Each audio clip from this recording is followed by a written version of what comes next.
Chapter 606. It was no wonder that White Zetsu was so disdainful of red hair. That straw hat had an extraordinary meaning. It had already become a spiritual symbol. Red Hair Shanks suddenly used it as a wager, hoping to defeat Dustless in the next era. It was simply a fantasy. It is undeniable that the will of the last D may really be able to defeat the celestial dragons, but Dustless belongs to this category alone. Red Hair Shanks' ridiculous bet is meaningless. But this guy is really shameless.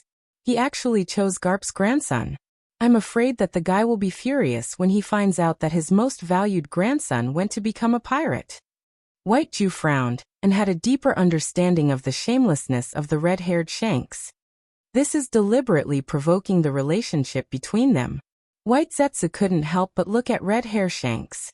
This guy clearly knows that Luffy is Garp's grandson, but he deliberately does this. There are very few people with the will of D in their name, but they are not rare. In the New World, people with D in their name can occasionally be heard making waves. Whiz, whiz. While he was deep in thought, two black shadows whizzed over. White Zetsu was stunned. Seeing the shadows coming from afar, he hurriedly dove down, but it was too late. His arms were already clamped down by a powerful hand. You should be helping that guy collect information. No wonder he can predict the future every time. A guy like you is really a master of collecting information. A dull whisper sounded in White Zetsu's ears. Looking up, it was Red Hair Shanks and his deputy Captain Ben Beckman. Both of their hands grabbed White Zetsu's arms at the same time and subdued him. Damn, I was careless. His eyes stayed on the two and White Zetsu scolded. Thanks to Dustless, Red Hair Shanks is now in a very awkward situation, but he is also one of the Yonko for emperors. The three colors of Haki, Armament Haki, Haoshoku Kenbenshoku, have reached the peak and his strength should not be underestimated. Spit out the information you have inquired in the past, and I will let you live. Looking down at White Zetsu without emotion, Beckman said coldly. Hearing this, White Zetsu sneered again and again, and his eyes were replaced by sarcasm. Spit out information? Wishful thinking. He was created by Dustless. How could he betray him? In addition, according to the hatred of the Akagami, Red Hair, pirates for Dustless, even if they reveal information, they will be killed. You two are just dabblers, yet you want to defeat Master Dustless. You're Red Hair Shanks, one of the four emperors. I think you're more like a child who hasn't woken up yet. White Zu, who was determined not to speak, mocked them. Since they were going to die anyway, he might as well take the opportunity to mock them and collect some interest. Red-haired Shanks's eyebrows immediately turned gloomy. In the past, when he was ridiculed like this, or if it was someone else who ridiculed him, he would just laugh it off. But this time, the target was Dustless. He couldn't let go of the grudge with a smile. It was impossible for him to treat the death of his beloved crew member as air. That is to say, you heard what we just talked about? Beckman asked coldly with his eyes narrowed. At the same time, he had already sentenced White Zu to death in his heart. He also hated Dustless very much, but as a vice captain, everything must be solved rationally. If he relied on emotion alone, it was not impossible for red-haired Shanks to disappear long ago. Yes. Looking at Beckman's eyes, White Zu admitted frankly, these two people both hated Dustless to the bone. Most likely, even in their dreams, they wished that they could dismember him into 10,000 pieces to vent their anger. When they were captured, White Jew was already prepared to be killed. The will of D is the natural enemy of God? Maybe people with D in their names may be able to overthrow the world in the future. This is not denied by White Zu. There are countless idiots in the celestial dragons. On the other hand, the people with D in their names are almost all dragons and phoenixes among men. I'm sorry, but my master is not in this category. You want to defeat him with D's nonsense fairy tale. It's just wishful thinking. It's ridiculous to use this to cover up your inner helplessness. White Zu loudly ridiculed. And the end result is just death. It's not a big deal. What evidence do you have to say that guy is special? Boom. His eyes flashed with anger. Red-haired Shanks grabbed White Zu and threw him on the tree, making a dull impact. Just a spy, a mouse that can't see the light, has such a good eloquence. That guy is surrounded by monsters. His eyes locked on White Zhu. Red-haired Shank's face was indifferent, and the sword in his hand was unsheathed. The sword was covered with a cold light and pointed at White Zhu's head. He didn't expect that one day, in the face of an insignificant pawn, he would feel speechless. Dustless Master is also a celestial dragon, but he is different from that group of garbage. I advise you to wash your neck and obediently stretch out your neck for punishment. With a strange smile on his mouth, White Zhu sneered. Dustless is an outsider.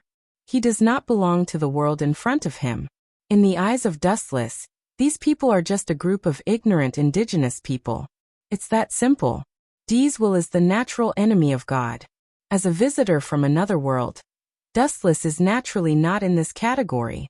The ridiculous idea of relying on Dee's will to defeat the celestial dragon is just a strange strategy produced by red-haired Shanks out of powerlessness. Poochie. The cold light passed through White Zhu's body and easily divided him into two. The unknown sword in his hand was skillful and cut iron like mud. At first glance, it was not an ordinary thing. Do you need to change to an island? Looking at White Zhu, who was killed, Beckman suggested. Dustless's subordinates were all strange and unpredictable people. Whether it was their ability or strength, it was beyond imagination. Just like White Zetsu, who was spying for information, no one would have thought that there was such a strange existence in the world. No need, he has been killed and the information can't be passed out. Looking at White Zhu's body, red-haired Shanks turned and left indifferently. He had made up his mind to lead Luffy to the path of pirates, and it was impossible for him to leave Windmill Town in a short time. Hey, it seems that I am too proud. About half an hour later, White Zhu emerged from the ground. The reason why he was locked by red-haired Shanks and Beckman was that he deliberately exposed his breath. Chapter 607. Mariehua. Compared to the red-haired Shanks, Dustless in the spacious luxury villa was like a god. Hancock rubbed her legs and from time to time, she passed 2 sparkling grapes to Dustless's mouth. The days were extremely comfortable. After a while, Dustless seemed to be aware of something special. His lazy eyes opened, and his dazed eyes became clear. He still had to distinguish between business and private matters. Young master, you. Hancock saw this scene and was slightly stunned. When she was about to withdraw, Dustless's lazy whisper sounded in her ears. It's okay, continue. Hancock nodded gently, and then obediently rubbed Dustless's legs. About a few minutes later, White Zetsu emerged from the ground. Hancock was already used to this scene. White Zetsu always appeared in such a mysterious way. She was used to it. Dustless's people were so mysterious. About the time it took to burn a stick of incense, White Zetsu told Dustless all the moves of the red-haired Shanks. That brat's way of doing things is really vicious.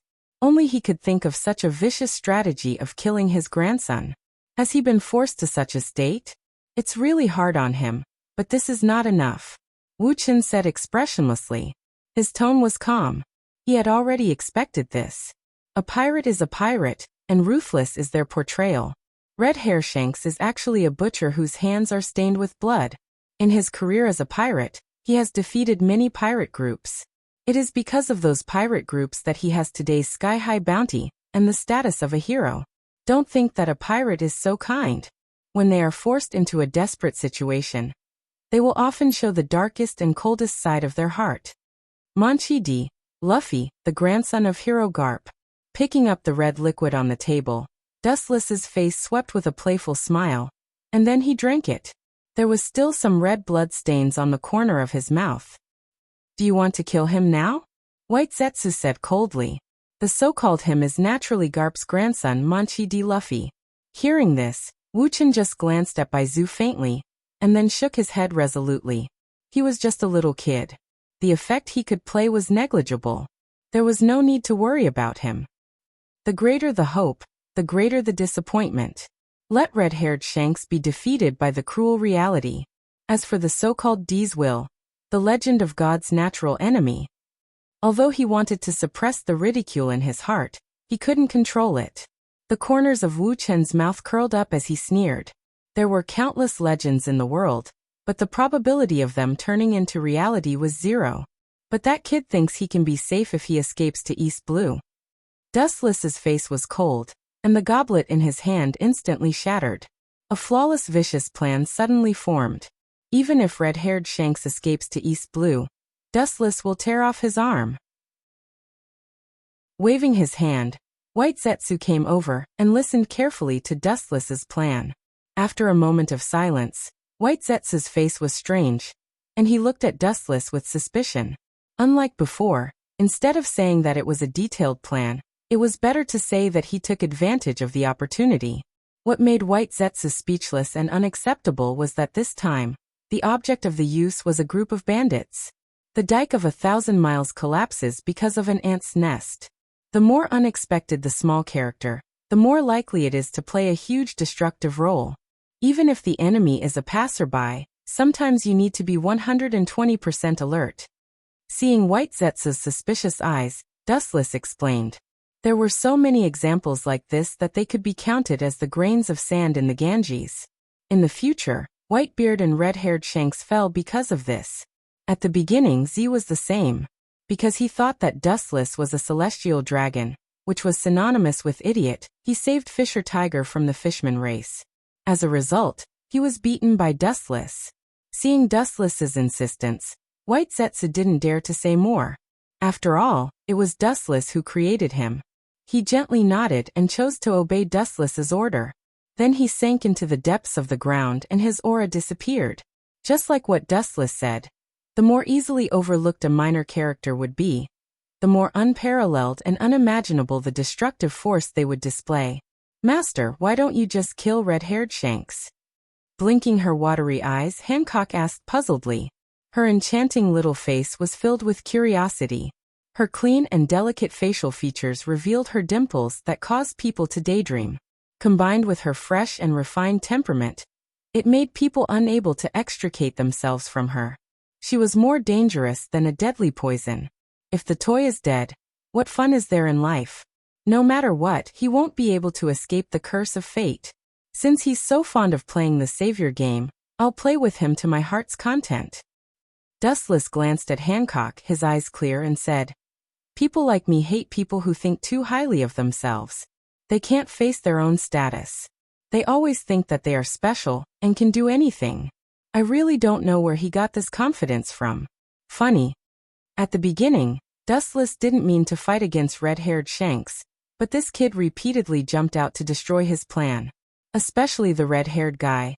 Dustless was extremely tired of him. He always thought that God had arranged for him to be the savior of the world. He was omnipotent and could do everything easily. However, Wuxia had changed his fate and changed his identity as the savior of the world. He had changed his identity as the savior of the world into the role of a clown. Master is also bad enough. Hancock sighed. She didn't know whether to laugh or cry. This was the consequence of offending Dustless. He thought that death was the end of it, but in reality, he was gravely mistaken. He could neither live nor die. Only when the other party's spirit had collapsed would Dustless send him to heaven and throw himself into the embrace of God. Chapter 608. For Hancock's dumbfounded expression, Dustless just ignored it. Perhaps for Hancock, Dustless's ideas are too extreme and impersonal.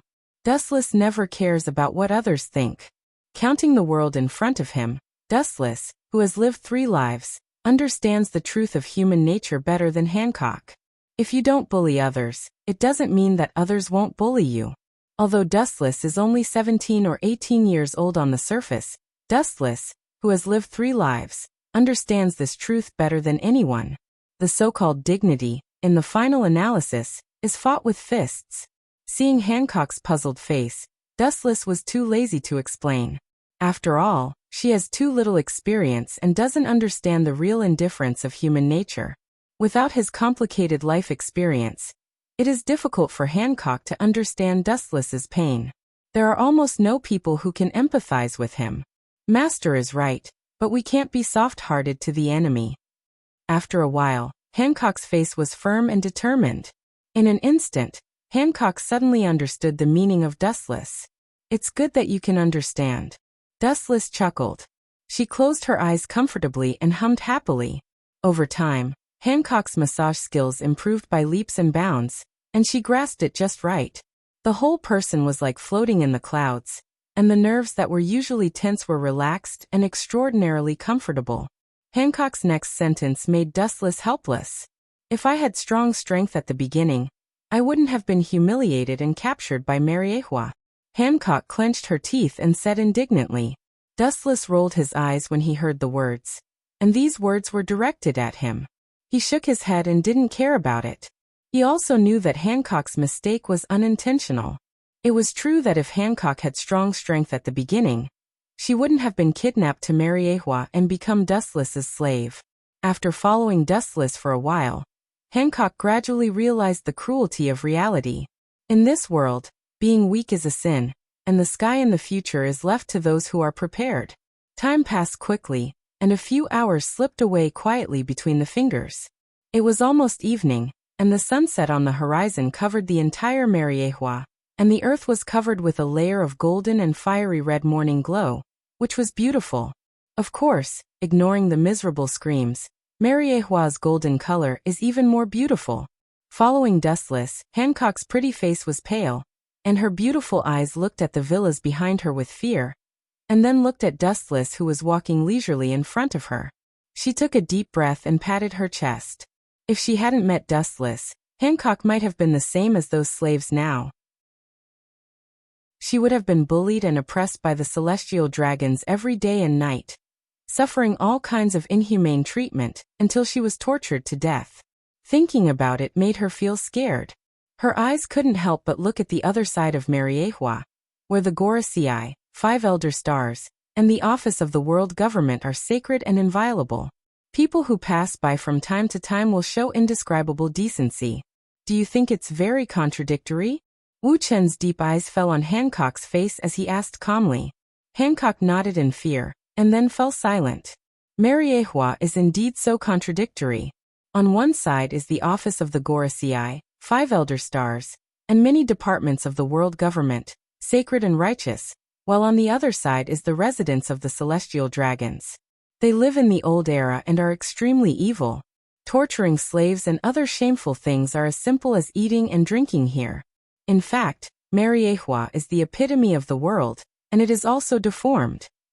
Dustless whispered softly, and in fact, the whole world works like this, not only Mariehua.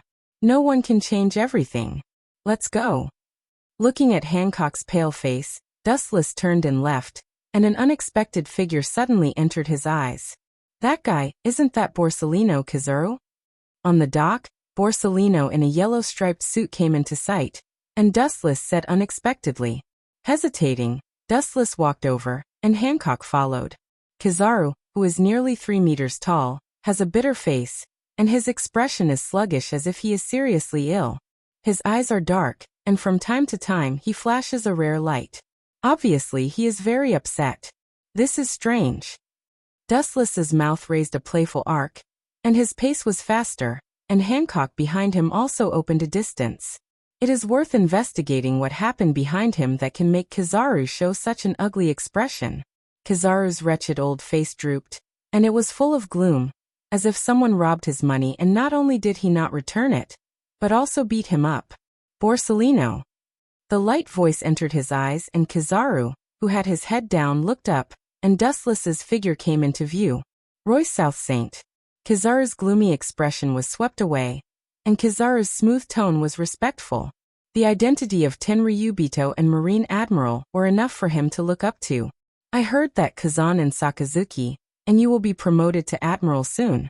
Why did you suddenly come to Mariehua? Staring at Borsellino's battleship, Dustless frowned slightly. This battleship is obviously different from Marine's battleship. It belongs to the world government, or simply belongs to Vegapunk's scientific force. Vegapunk, that old guy, actually asked me to be his test specimen, and Fleet Admiral Sengoku has agreed. Kizaru's old face twitched fiercely, and his expression became more gloomy, and his eyes were gloomy enough to drip water. Dustless is one of his own people, and he did not hide it. Despite Vegapunk's repeated assurances, the scruples in Kizaru's heart were still difficult to dispel. It was like a white mouse being experimented on by Vegapunk, and no one could be relieved. Believe in Vegapunk's technology. Even if you really die, he can bring you back to life. Dustless smiled. He knew that Vegapunk was interested in the ability of Kizar's glinting fruit. At the same time, he suddenly realized that it was a once-in-a-lifetime opportunity for him. Chapter 609. The world is very big, and more than 95% of the area is the sea. Even if Dustless reaches out and sings again, it is impossible to cover the whole world with one hand. Therefore, if he wants to dominate the world, he must have a very large number of troops. Dustless didn't think of this before, but now after hearing what Borsalino said, Dustless also had an idea. Vegapunk, that old guy. I can talk to him about a business deal. That old guy shouldn't refuse.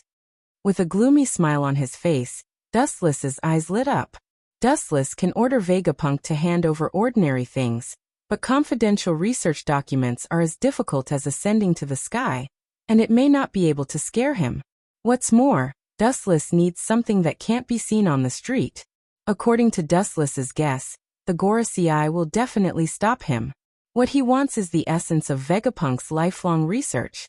The bloodline factor, which is the foundation used by the later generations of Doflamingo to create human-made devil fruit. Caesar once said that what Doflamingo stole was an incomplete part. It's impossible to get the complete information of Vegapunk's bloodline factor. Even if he wants to call it out, the 5 elder stars won't just watch the information fall into my hands. Dustless frowned as he remembered the conversation with Caesar in the Den Mushi a few days ago. According to Dustless's understanding of the Gorosei, they will definitely not be willing to give such an important thing to him, and they will definitely refuse it with various excuses. Since they can't do it on the surface, they can only obtain it secretly. Obtaining the bloodline factor can also indirectly create an army of devil fruits. In the future, Kaido will buy a large number of artificial devil fruits from Doflamingo and create the world's first artificial devil fruit army. Dustless can follow this method. His current subordinates are only Hawkeye and Doflamingo. Wanting to control the world with these people is tantamount to a fool's dream. The government's humanoid weapon project has been failing a lot recently. There is no suitable body to carry Vegapunk's experiments, so this hard job fell on me. Borsalino sighed and said dejectedly, "The undead army that attacked Mariehua last time made Vegapunk see the feasibility of the humanoid weapon plan. He wants to put my glint fruit on it. As a reward, the highest commander of the scientific force will be me." It sounded tempting, but the premise was that it was a success. Dustless can understand Borsalino's pain. He is a dignified vice admiral, and he will be promoted to admiral at the same time as Kazan and Sakazuki. But now that Vegapunk had taken a fancy to him, it was self-evident how tangled he was. Borsalino couldn't help but envy Dustless. Dustless's ability was very similar to his, but Vegapunk only took a fancy to him. As for Dustless, Vegapunk probably didn't have the courage to ask. Vegapunk's experiments often fail? Focusing on the key words, Dustless asked blankly. In his impression, Vegapunk is the world's #1 scientist with countless geniuses. Although Caesar was the first to stand up and express his dissatisfaction, the fact is that he is not as good as Vegapunk. That's for sure. He is not a god, failure is natural, a strong mind of 500 years is nothing. Borsalino said with disgust. A vice admiral of the Marine is about to be pushed to the operating table by Vegapunk. It would be strange if he was happy, and Vegapunk's failed works are also countless. Maybe Borsalino will also be labeled as a failure. There is no suitable human body to carry my glint fruit. Normal human beings are too far behind. At the very least, their physical strength must reach the level of a vice admiral. Kizara's lazy tone was full of pride. Dustless heard this and nodded. He has used glint fruit for decades, and he knows the power of glint fruit better than Borsalino. If he wants to install some of the glint fruit's abilities on the humanoid weapon, he does need a suitable and strong body. In fact, there is someone who meets your requirements. Dustless's seductive voice sounded in Borsalino's ears, and the latter's eyes became cold, but soon dimmed, and his lazy tone was puzzled. I know 2 people can definitely. Mr. Z and Mr. Garp's body both meet that level, but they will certainly not agree. Borsellino's tone was unprecedentedly gloomy, and he said helplessly, "You dare to think about it, Vegapunk doesn't have the courage to do it." Dustless said with unusual certainty, "Vegapunk didn't dare to think about using the Marines' hero Garp and the former Admiral Z as an experiment. Even though his status is high, he didn't dare to open his mouth. Not to mention Z for the time being, the hero Garp has become a symbol of the Marine. In fact, I can recommend a candidate. With his body's hardness, there is no problem for him to withstand Vegapunk's destruction, but I'm afraid there will be conditions." Dustless's words were like a life-saving straw, attracting Kizara's attention. "It's normal to have conditions. When I became a lab rat, I also made conditions, otherwise, who would agree to this kind of experiment?" Borsellino thought deeply. Become Vegapunk's test subject for free. What a joke. He wasn't that magnanimous yet. Borsellino also made conditions, that is, to become the highest officer of this force in the future, without any promise of reward, who would agree to be Vegapunk's test subject. The current meatball fruit ability user, the man who once had the title of Tyrant, the bounty of 296 million berries, is also one of the 7 warlords of the sea, Bartholomew Kuma. Dustless said bluntly, his tone was decisive. In fact, Dustless had secretly controlled Tyrant Kuma last time, and now he is his loyal dog. Thinking of the importance of the bloodline factor, which is more important, this Shichibukai is as light as a feather. If he loses a bear, he will get a group of artificial devil fruit troops in the future. After some calculation, Dustless did not hesitate to sell the bear. Chapter 610. The reason why Bartholomew Kumagatsi controlled him was entirely because this kid was looking for trouble. Now that he replaced Kumagatsi with the results of the bloodline factor, Dustless felt that it was quite cost-effective. Anyway, this Kumagatsi can't play any role, so it's better to use the waste. Make the best use of people, make the best use of things, and squeeze out your last value. This is also the necessary price to pay for attacking me. Dustless's face was as usual, and he didn't feel guilty. Being able to let Kumagatsi live, until now, is already a virtue of God. Bartholomew Kumagatsi? He can indeed take on this task. Borsellino's eyes were shining, and he sighed that this person was feasible. Before he joined the 7 warlords of the sea, Marine had a headache with Bartholomew Kumagatsi. Unlike other pirates, Kumagatsi has the name Tyrant, and is extremely hostile to Marine. His nickname is from slaughtering Marines. Kumagatsi's abnormal physical defense is vivid in Borsellino's mind. His strange ability can bounce off all physical damage, and even human fatigue can be easily bounced off. He is definitely the most suitable experimental body to carry some of the abilities of the glinting fruit. As for his conditions, Borsellino whispered, and his wretched old face became normal.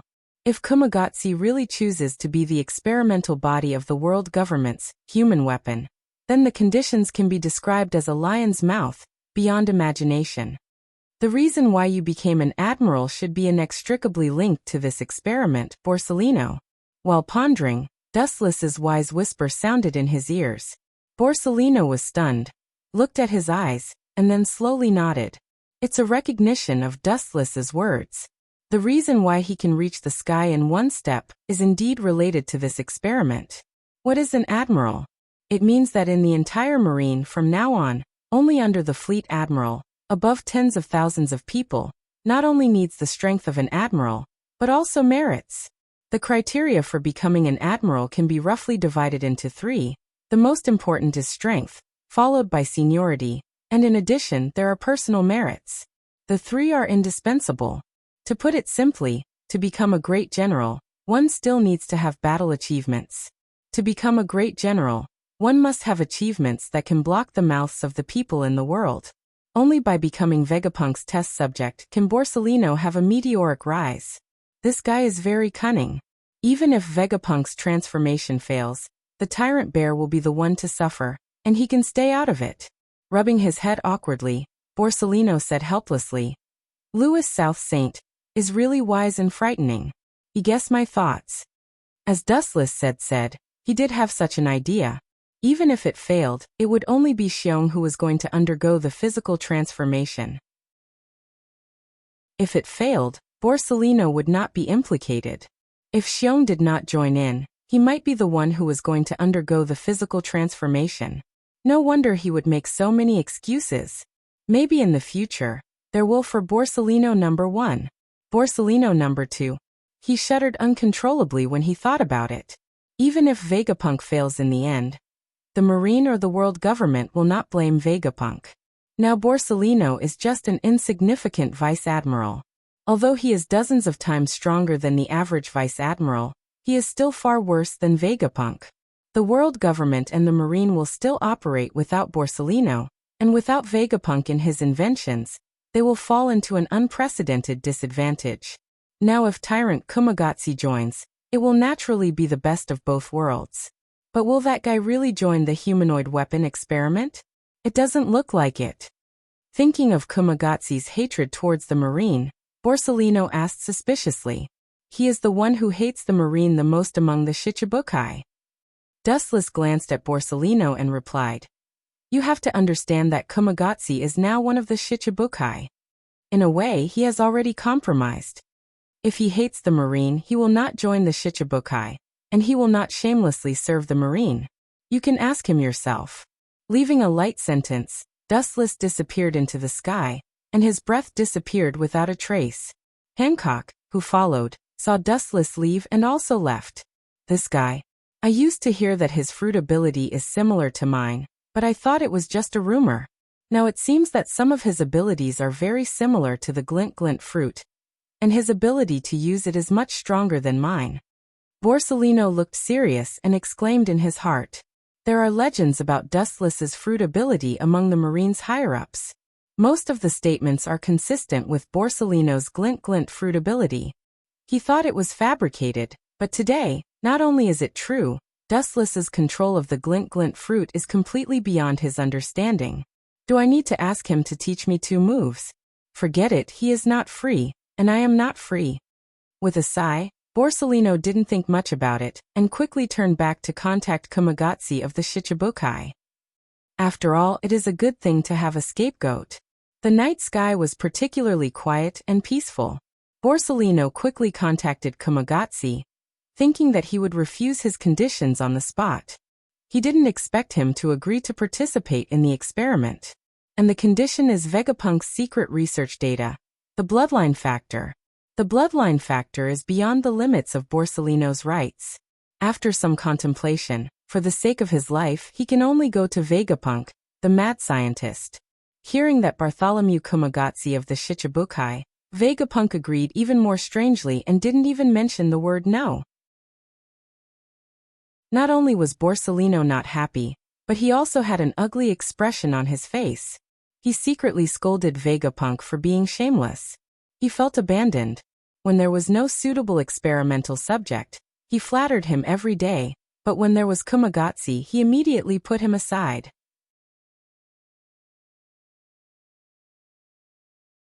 Chapter 6:11.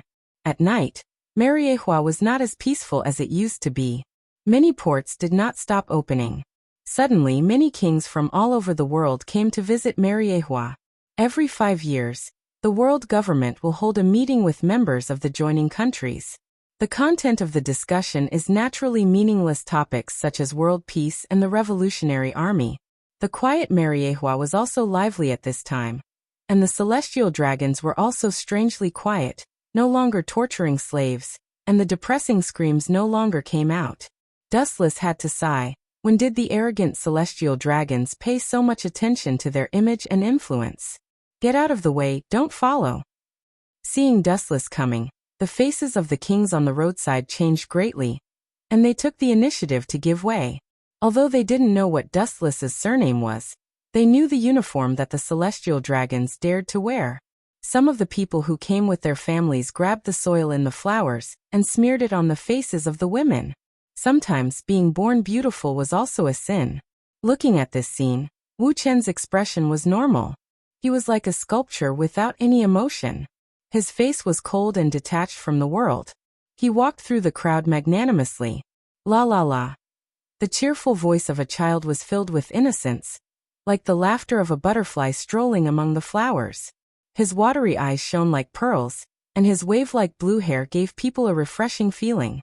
Behind him, there was a slightly impatient voice with a hint of helplessness. "Don't wander around, this is not Alabaston, Vivi." The young girl turned her head and made a face, and then continued to run forward. Perhaps because she was too excited to play, she didn't realize that there was a celestial dragons coming toward her. Bang, ouch, it hurts. Vivi covered her head, and there were some tears deep in the corners of her eyes. Looking up, she saw the ugly celestial dragons with bubbles. The tears in the corners of her eyes immediately came back, and her little face was as pale as paper. Sorry, she is still young. She didn't mean it. Kobula, who was Vivian's father, hurriedly came over and took him into his arms. His eyes were full of despair, and he looked at the disgusting celestial dragon in front of him with a nervous breakdown. He resisted the fear in his heart and looked at him. "How dare you bump into me? You're courting death." The ugly Tenryubito glared at the father and daughter, and pointed the delicate pistol in his hand at Kobula. This sudden turn of events attracted everyone's attention. No one extended a helping hand to Kobula and his daughter. There were even some who acted as if this had nothing to do with them, with a mocking expression on their faces. Kobula's heart and soul were torn apart. Unknowingly, he was already kneeling on the ground. Just as he was about to open his mouth to beg for mercy again, a light shout stopped Kobula. "You are the king of Alabasta. It doesn't matter if you kneel, but your people won't trust you anymore." Looking in the direction of the voice, he saw Dustless and Hancock walking leisurely. "So it's you, you clown." Staring at the ugly Tenryubito, Dustless suddenly found that he had an impression of it. It was the Tenryubito who was tortured by Luffy in the Sabaody archipelago. His name was Charles Ross, and he had a sister named Shalulia. "You freak! You want to intervene when I'm dealing with a lowly person? Where is your dignity as a Tenryubito, Royce South?" Seeing Dustless coming, Charles Ross roared. The gun in his hand was put down.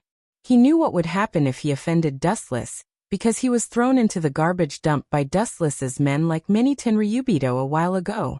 "You can shoot and kill them." Glancing at Charles Ross, Dustless's mouth then curled into a playful smile, touched his chin, and made a thoughtful and incomprehensible expression. "However, I really want to know what kind of unprecedented scene it is for a Tenryubito to be chased by a shark in the sea. Maybe you will be famous for this. Why don't you let us try, Charles Ross?" The ugly Tenryubito was disgusted and looked at Dustless as if he was looking at a devil. Immediately, he slipped away without hesitation. His crooked steps were like a roly-poly, extremely funny, and he fled in a hurry. He, who had been beaten by Dustless, knew that this was not a joke. "Do you regret it now?" Staring at the disappearing back of Charles Ross, Dustless turned his head and asked. His eyes fell on Corbula's frightened face and he sighed. About 800 years ago, 20 kings established the world government. The royal family of Alabaston, which is today's Corbula and his daughter Weiwei, were actually Tenryubito like Dustless and Doflamingo. But the Nefertari family refused to move into the Holy Land of Mariehua, and they lost their identity as Tenryubito. The ancestors made the decision, but the younger generation can't make the judgment. Corbula, who was still in shock, trembled and was full of fear. When Dustless heard it, he could hear the regret. If he and his daughter Weiwei were Tenryubito, there would not be such a frightening scene today. Tenryubito can look down on anyone as if they were insects. Even their so-called powerful kings are just the lowest existence in front of Tenryubito. To put it bluntly, they are pariahs. The Tenryubito society belongs to the old slave social system. They have a strong concept of bloodline, a strong sense of racial superiority, and a serious attitude of discrimination against anyone except Tenryubito. In short, they don't treat anyone as a human being. Well, Dustless, who was about to speak, suddenly noticed a pair of cold eyes, secretly peeping at him. He did not dare to approach deliberately, but looked at him obscurely. "This is interesting." His sight suddenly became as sharp as a knife, sweeping through the sea of people, and a figure suddenly came into view. It seemed that he was aware of Dustless's gaze, and the spying figure quickly flashed away and went into the vast sea of people, and the breath disappeared as if it had never appeared. I forgot about this guy. But your courage has not shrunk. As always, you are bold and reckless. You actually think that's it, stupid.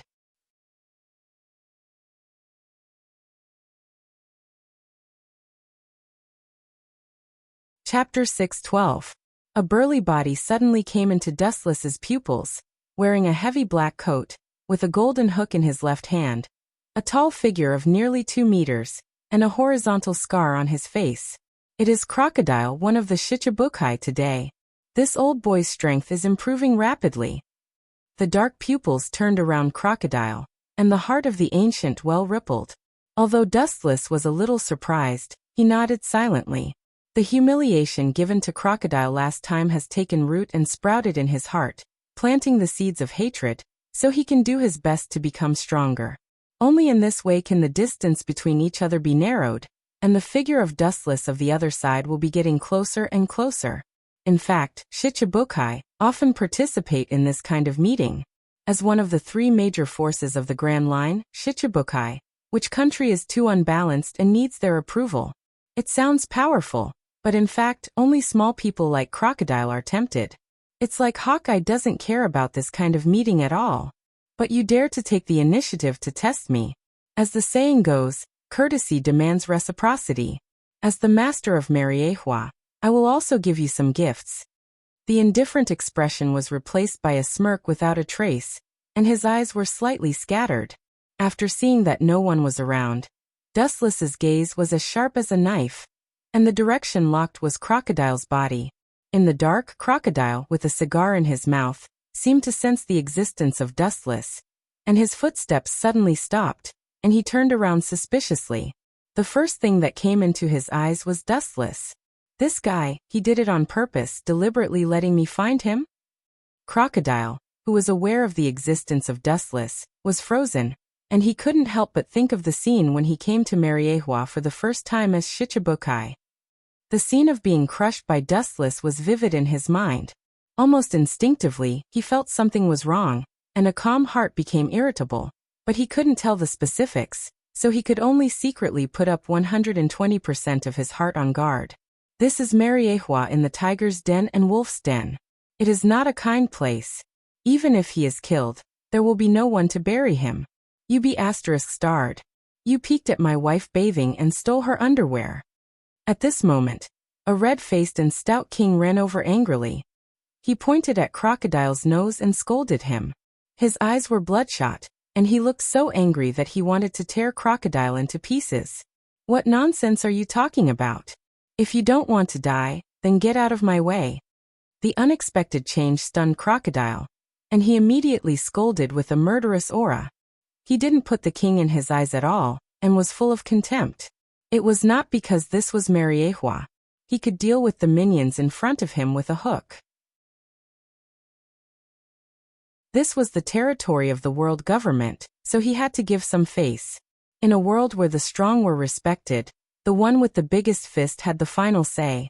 You peeked at my wife bathing and stole her underwear. How dare you talk to me like this? The king's eyes widened and he couldn't believe it. He didn't expect there to be such a rampant flower thief in the world. Crocodile's face became more and more gloomy when he heard this, and the hook in his left hand was raised. When he was about to end the king's life, another change occurred. The surrounding void was slightly distorted, although the amplitude was not large. It could be seen with the naked eye. In particular, the space around Crocodile was the most serious. It was filled with some kind of mysterious force, like a whirlpool in the deep sea, and something seemed to break out of its shell. This is fire?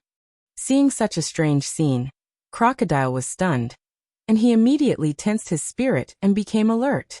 He noticed a throbbing flame from this unsightly whirlpool. It was not very lethal, but it had a different kind of strangeness. For a while, even the king who provoked him looked away. That's not right, this is... Looking closely, Crocodile, who suddenly realized that something was wrong, twitched his old face and had already guessed what kind of powerful thing it was. Caw caw caw. The distorted void suddenly expanded and burst open like a mirror. Countless women's underwear fell out of it, and fell in front of Crocodile like fine snow. This sudden scene made everyone stunned, and they stared blankly at the women's underwear all over the ground. "You shameless bastard. You look like a fiend. That black one is my wife's," the previous king said bitterly with tears streaming down his face.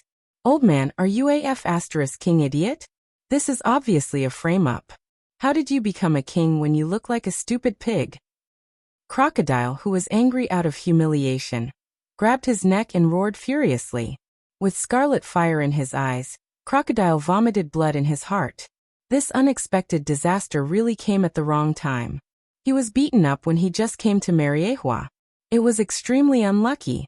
"Let go of me, don't forget where you are." The powerful low voice sounded through his ears, and Crocodile's expression was stiff. Although he was unwilling, he still let go of his hand, and threw the king in front of him out like garbage. The person who spoke was the former Marine Fleet Admiral, and now the Commander-in-Chief of the entire army, Sky. "This is a blatant conspiracy. What is your government doing?" With his mouth twitching, Crocodile roared to defend himself, and his face was extremely gloomy. Fleet Admiral Kong's old eyes looked at the women's underwear all over the ground. Of course, he knew that this was a conspiracy, but it had been confirmed, and there were even witnesses. Crocodile jumped into the sea and couldn't wash it away. In the future he would have a funny name. Underwear Thief. Staring at Crocodile's old face, Fleet Admiral Kong was happy. He used to be a Marine and hated the deformed organization, 7 Warlords of the Sea, very much. What's more, this is Mariehua.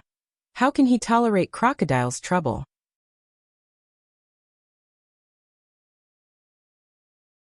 Chapter 6:13. Crocodile's old face dripped blood and turned into a strange purple color. An unprecedented grievance spread from the bottom of his heart. He was 100% sure that the person behind the scenes was Dustless, who was smiling at him. Crocodile couldn't fight back. He was teased like a clown without any dignity.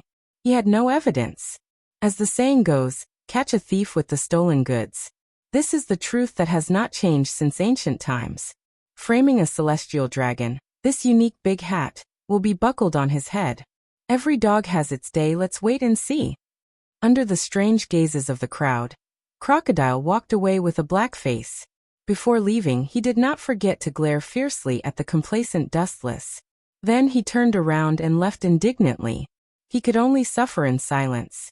If he stayed here, he would only be humiliating himself. Their obscure eyes locked onto Cobra at the same time, glancing at him faintly before fleeing in a panic like a mouse. Being stared at by a group of ants and yet unable to do anything, Crocodile felt his stomach ache just thinking about it. His hatred for Dustless reached an all-time high. Looking at Crocodile's disappearing back, Commander Kong shook his head incomprehensibly. He also knew that Crocodile's black hand was Dustless. You don't see the big picture. Going against the current will only bring about your own destruction.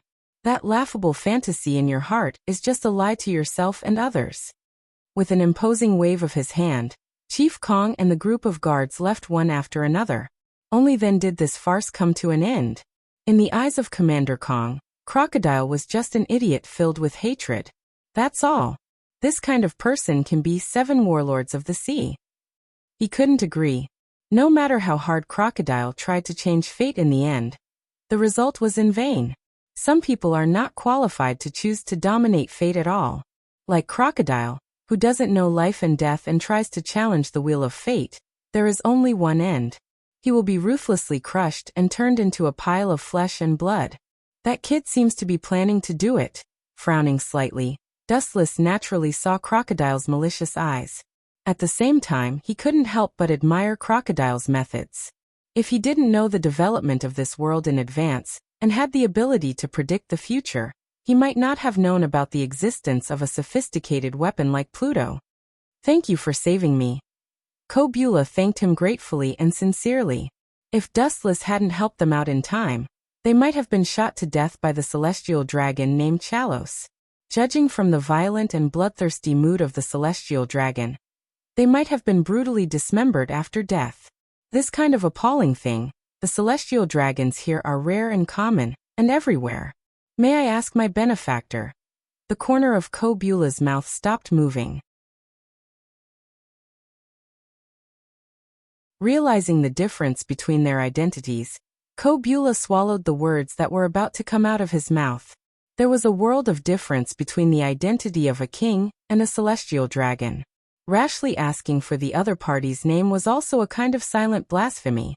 Big brother, what's your name? Seemingly seeing her father's confusion, Vivian took a step forward and blinked innocently, looking at the young and innocent girl with cold eyes. The indifference in Dustless's eyes slowly converged, and a rare gentleness swept across. His indifferent voice was also magnetic.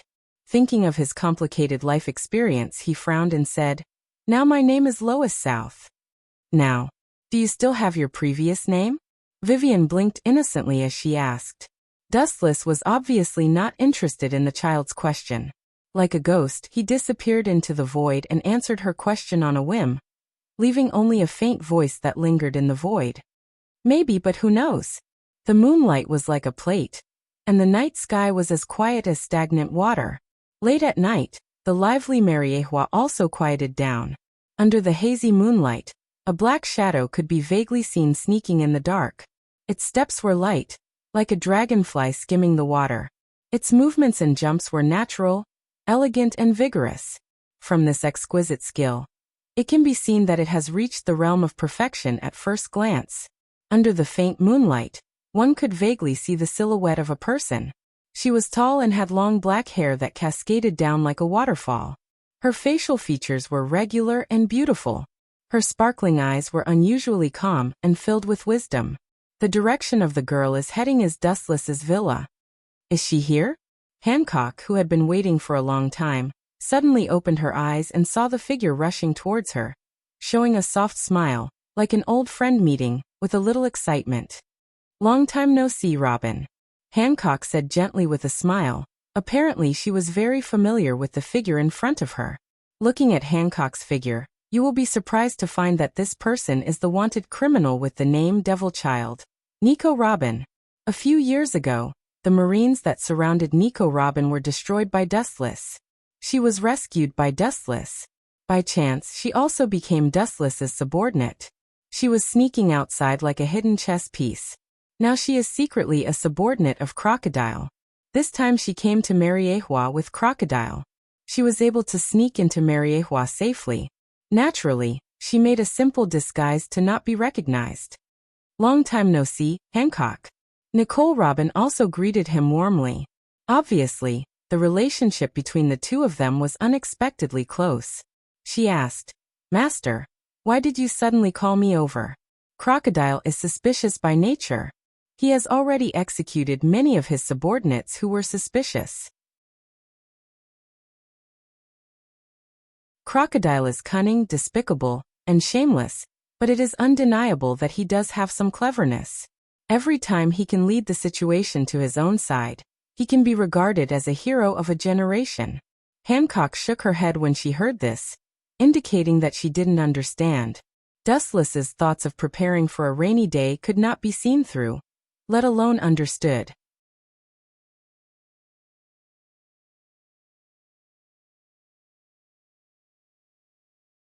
Chapter 6:14. As for why Nicole Robin agreed to be Dustless's subordinate, the reason was very simple. First, she was desperate, and she had to find a spacious and safe shoulder to lean on. Second, Dustless promised that after her mission was completed in the future, he would use Rinnegan's power to resurrect her mother with the technique of Rinnegan.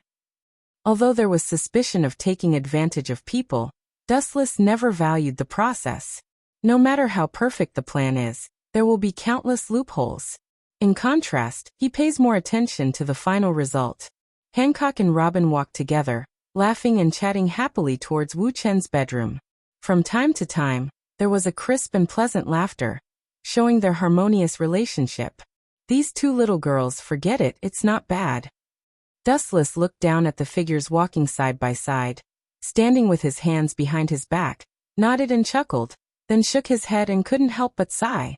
Dustless still clearly remembered that because of a certain protagonist, the relationship between Robin and Hancock was not harmonious, and even a little bit hostile. It was completely new to him. When dealing with the enemy, the muzzle was united, and the internal relationship was harmonious. This was the situation Dustless wanted to see. Although he scoffed at the so-called fetters, he still hoped that they could be restrained by each other's sincerity. As for an anomaly like Doflamingo, Dustless didn't hold any hope. Sitting on the sofa in silence, Wuxian tasted the steaming tea carefully. Sometimes he would pick up 1 or 2 pieces of carefully made pastries and put them into his mouth. In this world, he had developed the habit of eating snacks unconsciously, which could be regarded as killing the boring leisure time. About a few minutes later, Robin and Hancock came to Dustless's bedroom. "Master." The smile on their faces disappeared, and the two respectfully said. Dustless nodded. "You don't need to be so serious, sit down." Robin and Hancock looked at each other and sat down quietly. Compared with the slightly cautious Robin, Hancock, who usually gets along with Dustless every day, was more relaxed and natural. "Is Crocodile going to attack Alabaston?" As soon as Robin sat down, Dustless asked. "I don't know the specific situation, but it's true that he often pays attention to the situation of Alabaston, especially the royal family of Alabaston." Dustless frowned, and his face was full of doubts. It stands to reason that a small character like Crocodile knows the information of Pluton. After thinking about it, Dustless filtered the people he contacted in the past few months. He only thought of one person who may know the source of information of Pluton: Ambrio Ivankov, a senior cadre of the Revolutionary Army and a paramecia hormone fruit user. Although the times are few, Dustless learned from White Zetsu that the two had contacted each other. As for the content of the conversation, only God knows. Maybe Crocodile got the information of Pluton from him, so he recruited Nico Robin, the devil child, opened an umbrella for her as a shichibukai, and took the opportunity to sneak into Mariehua. "Master, why do you want to interpret the poneglyphs? These unmentionable pasts should be the pasts that the world government has always wanted to erase. Exposing them will do you no good as a celestial dragon." Staring at Dustless's face, Robin asked doubtfully. The general content of the so-called poneglyphs, according to her guess, is to record how the 20 kings destroyed an ancient kingdom 800 years ago. Of course, there are also records of the whereabouts of ancient weapons. If you have to find a reason, looking at Robin's eyes and sorting out his thoughts, Dustless said. "I'm not interested in who is right or wrong in history, and ancient weapons are actually dispensable to me." Dustless said frankly and seriously, showing sincere feelings in his words. Even though his expression was still frozen and cold, it was a lot gentler, and the cold villa gradually warmed up. "To put it simply, I'm just curious." Curious. Hearing this, Robin couldn't help but be startled, and the corners of her mouth twitched slightly. The answer she had been looking forward to for a long time should be refreshing, not so simple and casual. Looking at Dustless's eyes, Robin's sight no longer changed. People say that the eyes are the windows of the soul. As long as there is any lie, the eyes will dodge and shrink, and even blink unnaturally. Could it be true? After a while, Robin said in astonishment. Her black eyes were as calm as autumn water, but her own eyes were constantly changing and jumping irregularly. She had never thought that Dustless's reason for looking for the poneglyphs would be so frivolous and careless. "Don't be so surprised, there are very few things in this world that can satisfy me." Dustless's words were full of helplessness, and he was speaking from the bottom of his heart. From Robin's stunned and doubtful look, she seemed to think that it was a lie. "I'm not interested in the poneglyphs. If you insist on looking for a far-fetched purpose, it's nothing more than searching for the truth. Don't you think it's ridiculous to be fooled by the past 800 years like a clown?" Dustless stared at the doubtful Robin and asked, I think I have some understanding."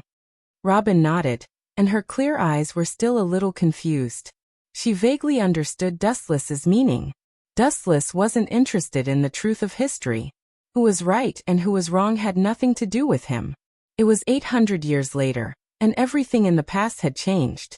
It had turned into a pile of yellow soil, and everything had lost its meaning. The only thing that annoyed him was that if you died, you died. Why did you have to leave behind a bunch of deceptive mysteries that harmed the future generations?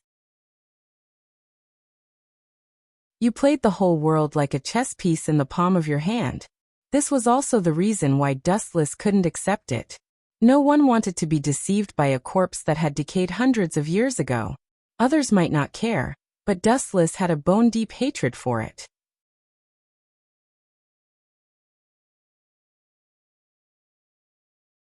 Chapter 6:15.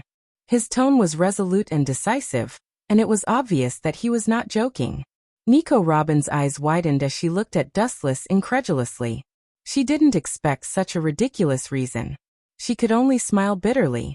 Perhaps this is the mind of the Tenryuzu people. They eat, drink, play, and do things for no purpose. They just want to have fun. Will the Straw Hat really invite me to join their pirate group in the future? Although Dustless has confirmed it again and again, Nico Robin's heart was still full of doubts. Dustless has now clearly explained what will happen in the next 10 years. How can she not be surprised? It seems that everything will play out according to the script set by Dustless. Maybe there will be accidents, but it's just a trivial matter. Don't worry about it.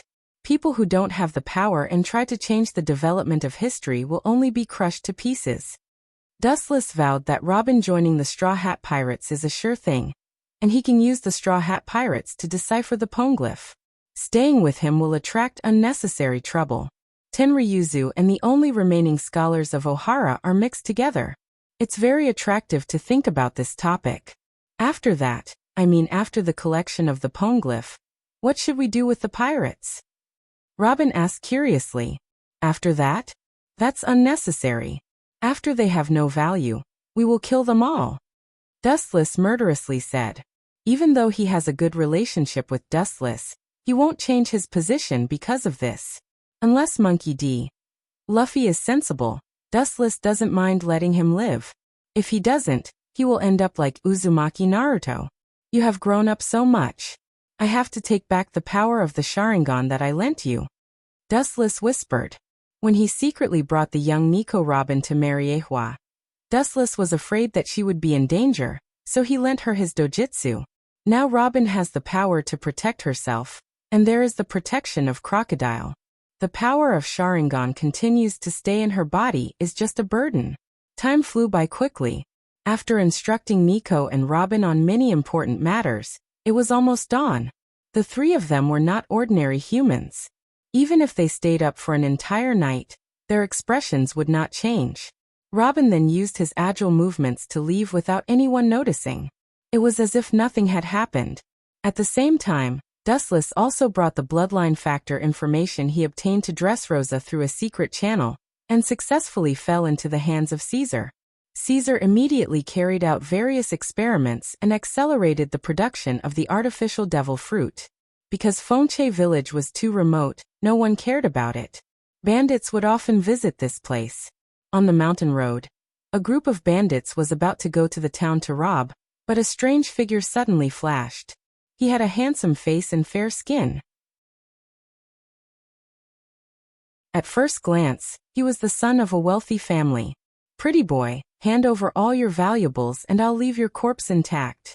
The ferocious bandit stood out. Seeing that Wu Chen was dressed like a young master from a wealthy family, he immediately warned. At the same time, he shook the machete in his hand, full of threat. Sig Mountain Bandits, it should be you. The king of your group of rats is called Sig, and he has a bounty of 8 million berries. Ignoring the threat of the bandits, Dustless said to himself, and at the same time his eyes began to twist sharply, turning into dark red magatama, staring at the group of people with no expression. You called me the Rat King? As the leader, Sig's old face twitched fiercely. He stepped forward and his old face turned green. He waved his hand and said with hatred, "It's not too late to cut him up and search him, so that he doesn't have to struggle." Since the boss gave the order, the group of bandits naturally did not dare to disobey, and they rushed toward Dustless. You group of bandits can fight with Akagami of Yonko for emperors, and indirectly take one of his arms. It can be regarded as a blessing from the ancestral grave. A faint ripple appeared in his scarlet eyes, and the aggressive group of bandits instantly fell to the ground like dead dogs. Guru Guru! At this moment, the Den Den Mushi in his arm suddenly rang. It was used by Dustless and Hawkeye. Did you kill the guy called Baron Nagi? Before Hawkeye spoke, Dustless asked in advance. Eating the dark fruit has to pay a price. And this unbearable price is life. Do you think you can be safe after eating the dark fruit with the blessing of Bigumamu? What a fool. Although it is a little more troublesome, it has been done. Hawkeye was a little tired, but he was full of energy. It is very difficult to quietly kill the people protected by Bigumamu. He must find a chance to kill them. Otherwise, once he is discovered, he will be besieged. Therefore, Hawkeye wasted a lot of time looking for the right opportunity. But there is one thing, Kaido and Bigumamu seem to have colluded. I don't know what they are planning. On the other side of the Den Mushi, Hawkeye's cautious voice sounded. The destructive power of the two Yonko for emperors is beyond imagination, and their power can even defeat the Whitebeard pirates. Kaido and Big's mom could easily restrain Whitebeard, and even severely injure Whitebeard, and their fleets could crush Whitebeard's fleet with overwhelming power. Don't worry, I have already predicted the collusion of the Yonko for emperors. A pirate is a pirate. There is nothing they can't do under absolute interests. Dustless was calm. He had already predicted that this day would come. Not colluding means that it is likely to be destroyed. Even if there is a grudge, it must be cut off and forgotten. Otherwise, it will be a dead end. So even if there is a grudge in the past, it must be eliminated. Compared with life, nothing is more important. You are very indifferent. Hawkeye's tone was speechless. When two Yonko for emperors join forces, there is absolutely no force in the world that can easily crush Universal.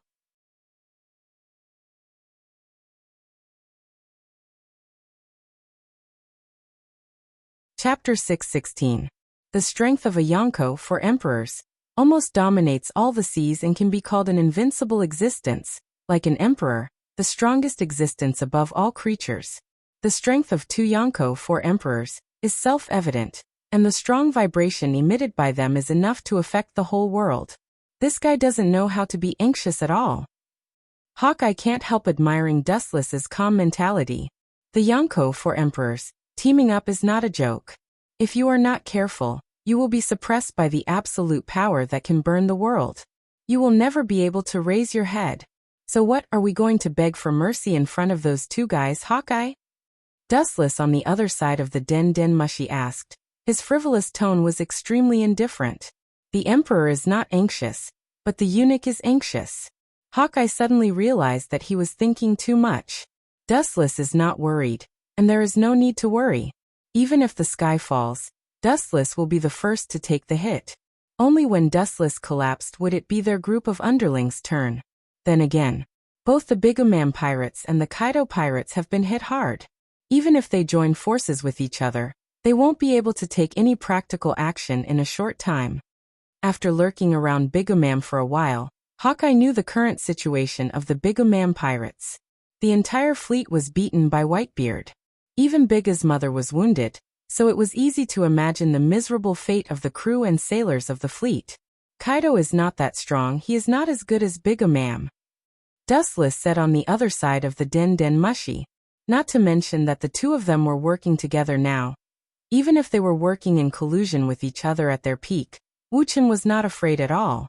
Even if the number of people is not as good as Bigumam and Kaido pirates, the absolute strength is enough to crush everything.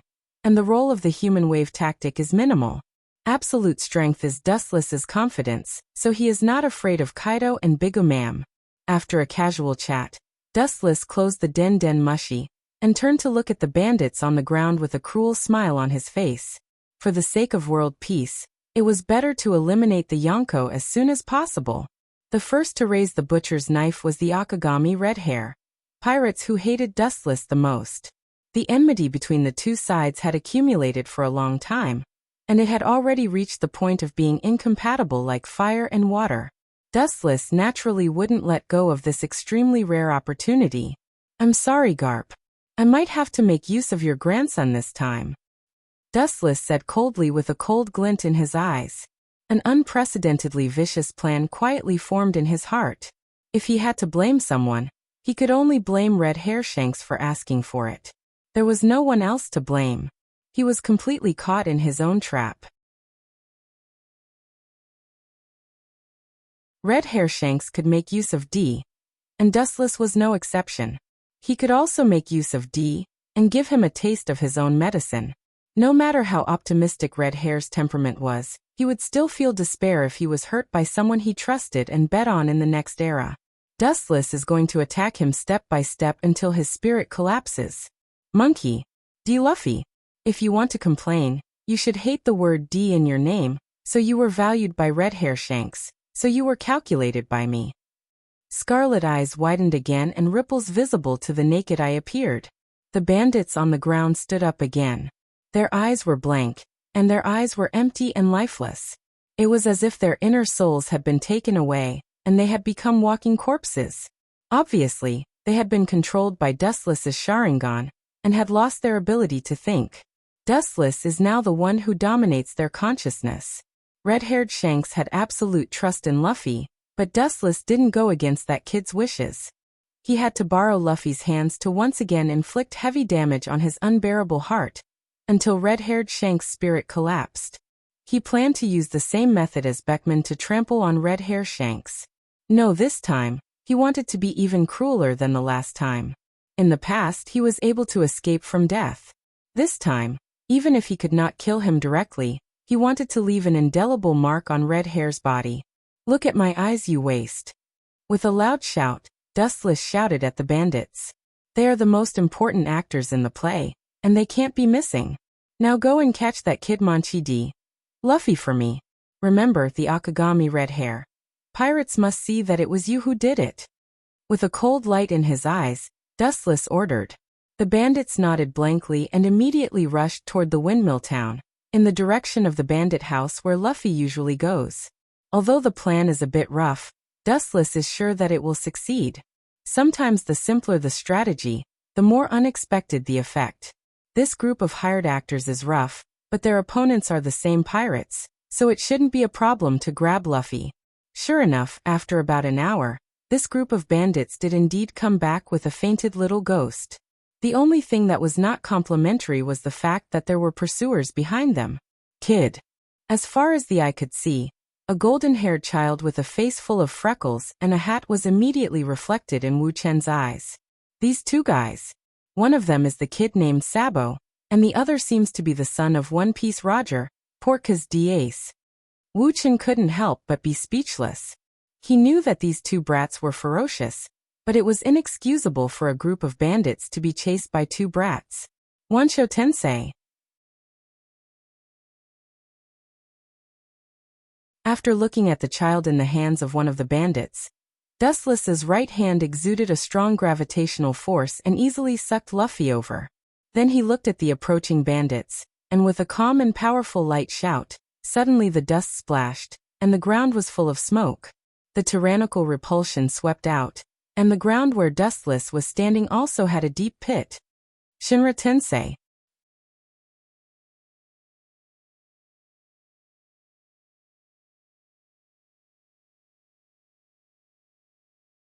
Chapter 617.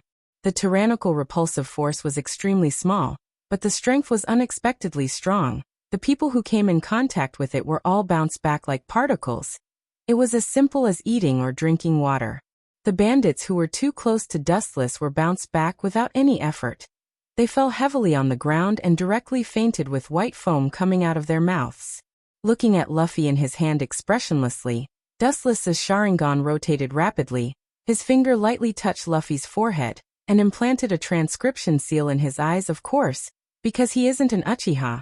He doesn't have the Sharingan, so Dustless just implanted a genjutsu that doesn't harm the body. It's a genjutsu that can only be released at a specific time when meeting a specific person. Transcription seal.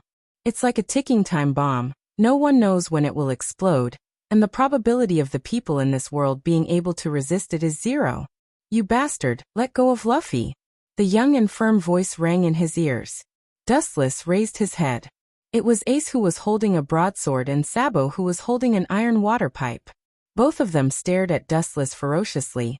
Their clear eyes were replaced by murderous intent. They were like beasts that just broke out of their cages. It's hard to imagine that children of a few years old have such gloomy eyes. "So what if I don't let go? What do you think two brats can do?"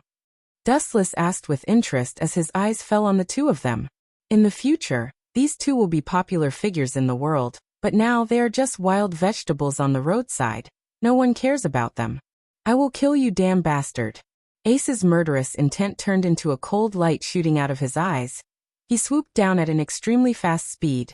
The moment he touched Dustless, his body agilely jumped a few meters high, and his broadsword flashed with cold light, chopping down towards Dustless's head. So young and so ruthless. Your temper is the same as your father's. Ace's fiery temper, which valued his companions, was very similar to Gold Roger in the past. He wouldn't allow anyone to bully his companions and friends. To a certain extent, this was the tradition of the entire D clan. They all valued their companions. Boring. Dustless stared emotionlessly at the falling blade. He calmly stretched out 2 fingers and grabbed the sharp blade. Clang. Along with the sound of metal clashing against metal, he looked up and saw Dustless's 2 fingers easily catching the blade in the air. The cold blade stopped above Dustless's head, unable to move. Those 2 slender fingers were as hard as steel. How is this possible? The inexperienced Ace's eyes widened as a look of disbelief appeared on his face. To be able to catch a blade with his bare hands. This was the first time he had seen such a shocking scene. Bang! With a hook of his thumb, a ferocious repulsive force immediately shot out.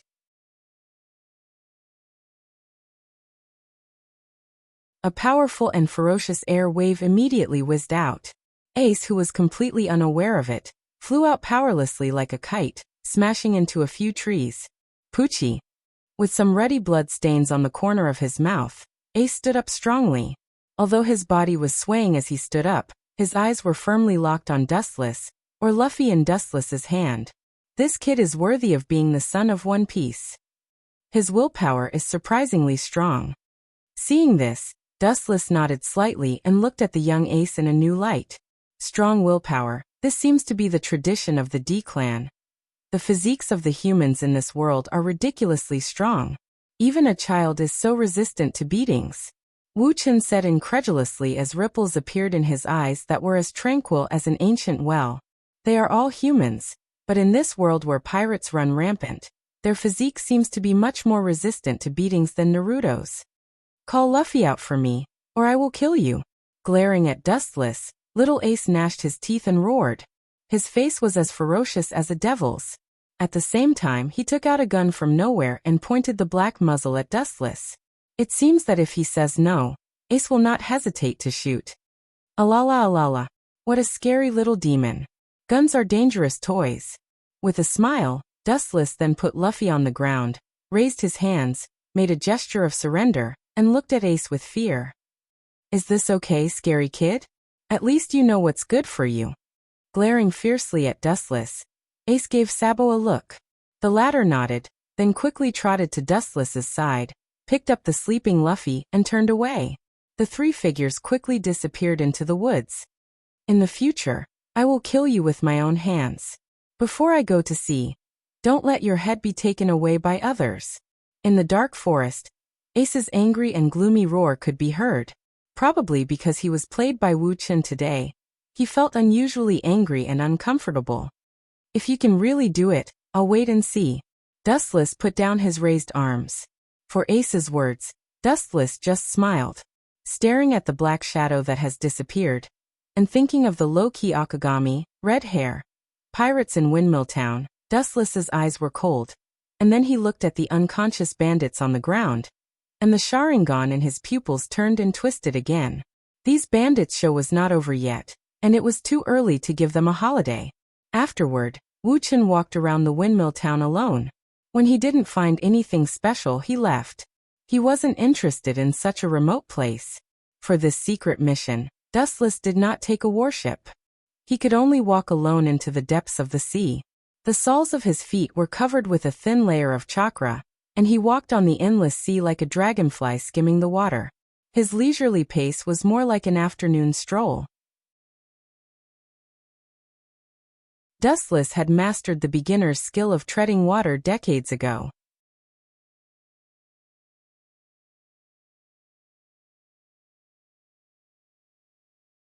Chapter 618. On the Endless Sea. A single figure is clearly visible, stepping on the sea, looming in the heavy clouds, giving people an unfathomable feeling. Sometimes it's just a small step, but it gives people the illusion that they have moved hundreds of meters. Bucky Pirates. Captain has a bounty of Bucky the Clown with a bounty of 15 million berries. They are also former crew members of One Piece, but they are different. Looking at the bounty list in his hand, Dustless was quite puzzled. Shanks and Bucky are both Roger's crew members, but their strength and status seem to be different. Dustless, who wanted to tease Bucky, suddenly lost his mind. He thought that Bucky might be hiding his strength, and there must be other unknown conspiracies and purposes in the dark. Looking at the huge red nose on the bounty list, Dustless guessed that this guy is a character who is responsible for comedy. After the identity of the honorary admiral was exposed, the world knew that Dustless came to East Blue, although it was very secretive and unknown. There is no impenetrable wall in the world, and the pirates who heard the news along the way fled in a hurry. Rumble! The Den Den Mushi in his arms rang, and the special Den Den Mushi was used by Dustless to communicate with Sengoku. There is a big problem in the Sabaody archipelago, and the Tenryubito living there was beaten. Without waiting for Dustless to speak, Sengoku's anxious tone suddenly came, with unprecedented puzzlement and entanglement. During his time as the fleet admiral, it seems that no good things have happened, and the news all day long is bad news that makes him vomit blood. Tenryubito was beaten. What does it have to do with me? Hearing this, Dustless asked, with the meaning that it has nothing to do with him. This? Asked by Dustless, Sengoku was suddenly speechless. When Dustless was an honorary admiral, he made 3 rules and could refuse to obey the orders of the fleet admiral. However, now that the Tenryubito was beaten, only an admiral can solve the problem. Sengoku can only find Dustless to solve the crisis for him. No matter what, you are of the same race. You should work together. After pondering for a long time, Sengoku found an extremely lame reason to fool Dustless, a reason that even he couldn't convince himself. Then there was a lot of coaxing and pestering. The warring states signed many unequal treaties, which barely moved Dustless. That damn bastard really knows how to stir up trouble. Seeing that Dustless agreed, Sengoku breathed a sigh of relief. His voice was filled with deep exhaustion. During the Marine Fleet Admiral period, nothing good happened. This is normal. Not all pirates are afraid of celestial dragons. It's natural for the pigs to be beaten. Dustless is calm as usual. Tenryubito thinks too highly of himself. At the same time, he also underestimates the blood of some pirates. There are a lot of pirates like Luffy who are full of blood. Once they are impulsive, it is not impossible for them to violently beat Tenryubito. Moreover, some pirates who are proud of their strength will not put Tenryubito in their eyes at all. For example, Kaido is a Yonko for emperors. Tenryubito has no deterrence in front of them. The only thing that Dustless is curious about is that the pirate who dared to beat Tenryubito doesn't know who he is. Damn Admiral, how can he appear in such a place? In the distance, a battleship was hidden in the clouds. The clown buggy looked at the distant sea with binoculars. Dustless came into sight and made him sweat and weak. East Blue is a small place that no one cares about, and is even forgotten. Not to mention a Marine Admiral, even a Rear Admiral doesn't exist, because East Blue is recognized as the weakest sea among the 4 seas. Raise the sails, let's get away quickly. After a moment of contemplation, Buggy took back his binoculars and ordered the crew. There is no need for an admiral to do it. A rear admiral can easily disintegrate their pirate group. Staying here and being found is just looking for death. They will be crushed like ants. Oh, please give me a ride. Just as Buggy sighed at his wit and took advantage of the situation to slip away, a slightly annoyed complaint suddenly came to his ears. Sengoku is really ordering people around. This is East Blue. It's not far from the Sabaody archipelago. I can only ask you to give me a ride, but it's best to delay the time. Looking at the figure that suddenly appeared in front of him, Buggy seemed to be unable to accept it for a while. He wiped the corner of his eyes and thought it was his illusion. After a few seconds of silence, the Buggy pirates burst into a pig-like scream. The Admiral is here. Within about a minute, The entire battleship was filled with this kind of ear-piercing screams, and Dustless subconsciously covered his ears. Looking at the clown buggy, Dustless keenly smelled a different feeling. His sharp eyes went straight to the clown buggy's eyes. His clear eyes saw through his inner thoughts. Although this guy looks like he has seen a ghost on the surface, he is actually very calm. This is interesting. Staring at Buggy with interest, Dustless was quite surprised. Although on the surface this guy is a comedic character, Dustless still sees the difference in him. Even if his eyes almost fall out, it can still be noticed that the clown buggy is actually very calm, and there is no kind of panic. It's all a disguise, I said. Once a crew member of One Piece Roger, Red Hair Shanks, even if his strength is low, he shouldn't have mixed up to this point. This guy must have an ulterior motive for hiding in East Blue. Looking back, Dustless secretly guessed. After a while, he was too lazy to think about it. Everyone has an unknown secret. If he wants to explore the origin of all this, even if his life is infinite, it is not enough. Dustless doesn't have the leisure to care about the clown buggy. Take me to the Sabaody archipelago, so I can let you go. Anyway, I'm just a trainee Marine. Looking at Buggy lazily, Dustless casually found a couch to sleep. This kid is very smooth. He should know what is the most correct choice.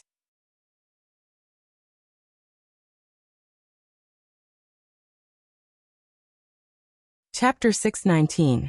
Seeing that Dustless was so casual, falling asleep on the couch and even hearing a slight snoring sound, the clown buggy suddenly had a feeling of crying without tears. Not to mention being stared at by a Marine admiral for no reason. The other side still wanted to stay on his ship. This is more uncomfortable than eating 100 tons of flies.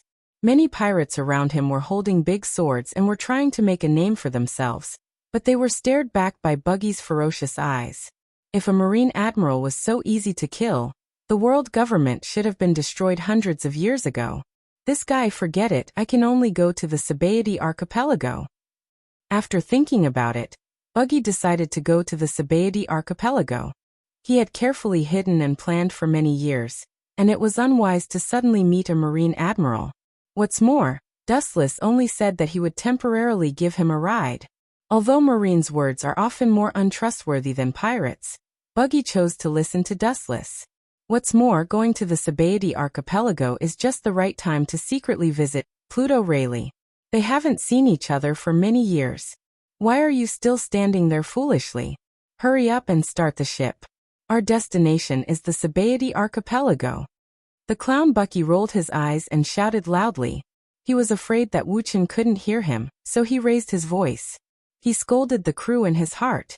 With their strength, it would take at least 20 years of hard work to fight a Marine admiral. Although the Marine admiral in front of him is young, there is no doubt that he is an admiral. The Marine headquarters will not do that kind of boring, stupid thing. Being able to sit in the position of a Marine admiral at such a young age shows that this person's ability is extraordinary, and his strength is superior. Surprisingly smart. Dustless, who was squinting, opened his eyes and looked quietly at Buggy, who was giving orders, and nodded secretly. The ferocious eagle often keeps his claws closed. Only when he finds the right opportunity and a suitable prey will he reveal his sharp claws that are enough to tear the skull. Obviously, Dustless is not his prey. And Buggy also knows that a duel is ever-changing. Maybe in just a moment, the identity of each other will change dramatically. Instead, he turned from a hunter to a prey waiting to be slaughtered. Time passed quickly. In the blink of an eye, 2 days had passed. Buggy was quite forthright. Although he was a little narrow-minded, sometimes he could clearly distinguish between right and wrong. During this period, he also took out wine and meat to entertain Dustless, and even started a party. At first, Dustless thought that Buggy was going to use some drugs to cheat him. After trying a few mouthfuls, he found that he was overthinking. Dustless couldn't help but have a whole new level of respect for him. After 3 days of ups and downs, they arrived at the Sabaody archipelago. Dustless also fulfilled his promise and did not attack Buggy's pirates and slipped away for them. He thought that everything would be over when he arrived at the Sabaody archipelago. He didn't expect that the entire island would be surrounded by densely packed navies. Not even a fly could fly out. The ones leading the encirclement were Sakazuki and Kazan. As for Borsellino, he had already gone with Bartholomew Bear to be Vegapunk's mice. Louis South, this young master has been beaten up. Why did you take so long to arrive? Ouch, it hurts. As soon as he walked into the temporary tent, a pig-like scream entered Dustless's ears. He looked up and saw Charles Ross, whom Mariehua had met last time. His appearance was as ugly as a pig, and the old face on the left side had been beaten and swollen, making the ugly face even more disgusting. Dustless couldn't help but shake his head. He was very curious about how Charles Ross could grow up to look like this. Perhaps it was a miracle that he could grow up like this. On the other hand, the female celestial dragon beside him was quite beautiful. She was Chalmers' sister, called Shalulia. This unlucky guy, after secretly scolding him for being an idiot, Dustless was speechless. This guy has a face that deserves a beating. Last time, Mariehua was thrown into the garbage by him, and this time, she was beaten up by a pirate. If he remembers correctly, in the future, the protagonist of the Beat the Flying Dragonians incident, the one who was beaten by Luffy, was also Charles Ross. Make it clear to me, Charles Ross, I came to the Sabaody archipelago because someone else asked me for help. You pig, you are not in my rescue scope. Whether you live or die, you have to pray for yourself. His casual words were filled with contempt, and Chalmers was so angry that he fainted. You guy, we are all of the same race, how can you be so ruthless? Charles Ross's sister, Shalulia, asked angrily, her eyes burning with anger. Same race. Raising his eyes, he looked at her with pity. The unlucky guy in front of him was the female Tenryubido who was stunned by Dark King, Rayleigh's haki. In fact, it's not impossible to ask me to catch the pirate who hurt your brother, but... Dustless's words made Shalulia's little face excited, but after seeing what Dustless took out, her white face turned red. I just need a slave to serve tea and water. If you are willing to put it on, I will fulfill your wish. Shaking the black collar in his hand, Dustless said with a generous face. Inside the tent, the naval officers bit their lips as they watched the scene unfold. Their faces twitched as if they wanted to laugh but didn't dare. Even Sakazuki, who was usually old-fashioned, had the same expression on his face, a strange expression on his face. Keeping silent, they were not qualified to intervene in the affairs of the Tenryubito. If they say too much, it will only lead to trouble. You should thank me for this kind of good thing. Not everyone can be my slave. If you are willing to take the initiative to put on the collar, I promise to arrest the murderer who hurt your brother. Dustless patted his chest and promised, mercilessly adding fuel to the fire. His expression was full of confidence. The implication was that if you don't want to put it on, your brother's enemy will also escape.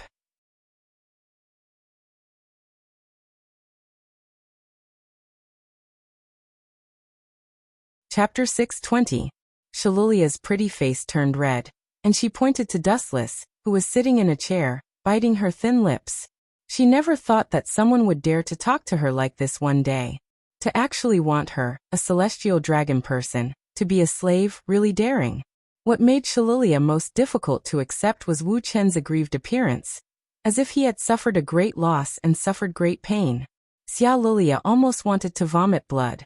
Wu Chen's reluctant look was like a thorn piercing into her heart, trampling on her arrogant self-esteem until it was worthless, leaving an impression that could never be erased. The black collar of the exclusive slave in Dustless's hand is like a stick, and a heavy blow makes her confused and confused. Even if she has a stomach full of anger, there is no place to vent it. You are a marine admiral. It is your duty to protect the celestial dragons. Shalulia shouted at Dustless. Hearing this, Dustless smiled and shrugged. I'm just a trainee admiral. If you can get Sengoku to relieve me of my duties, I'll take care of you.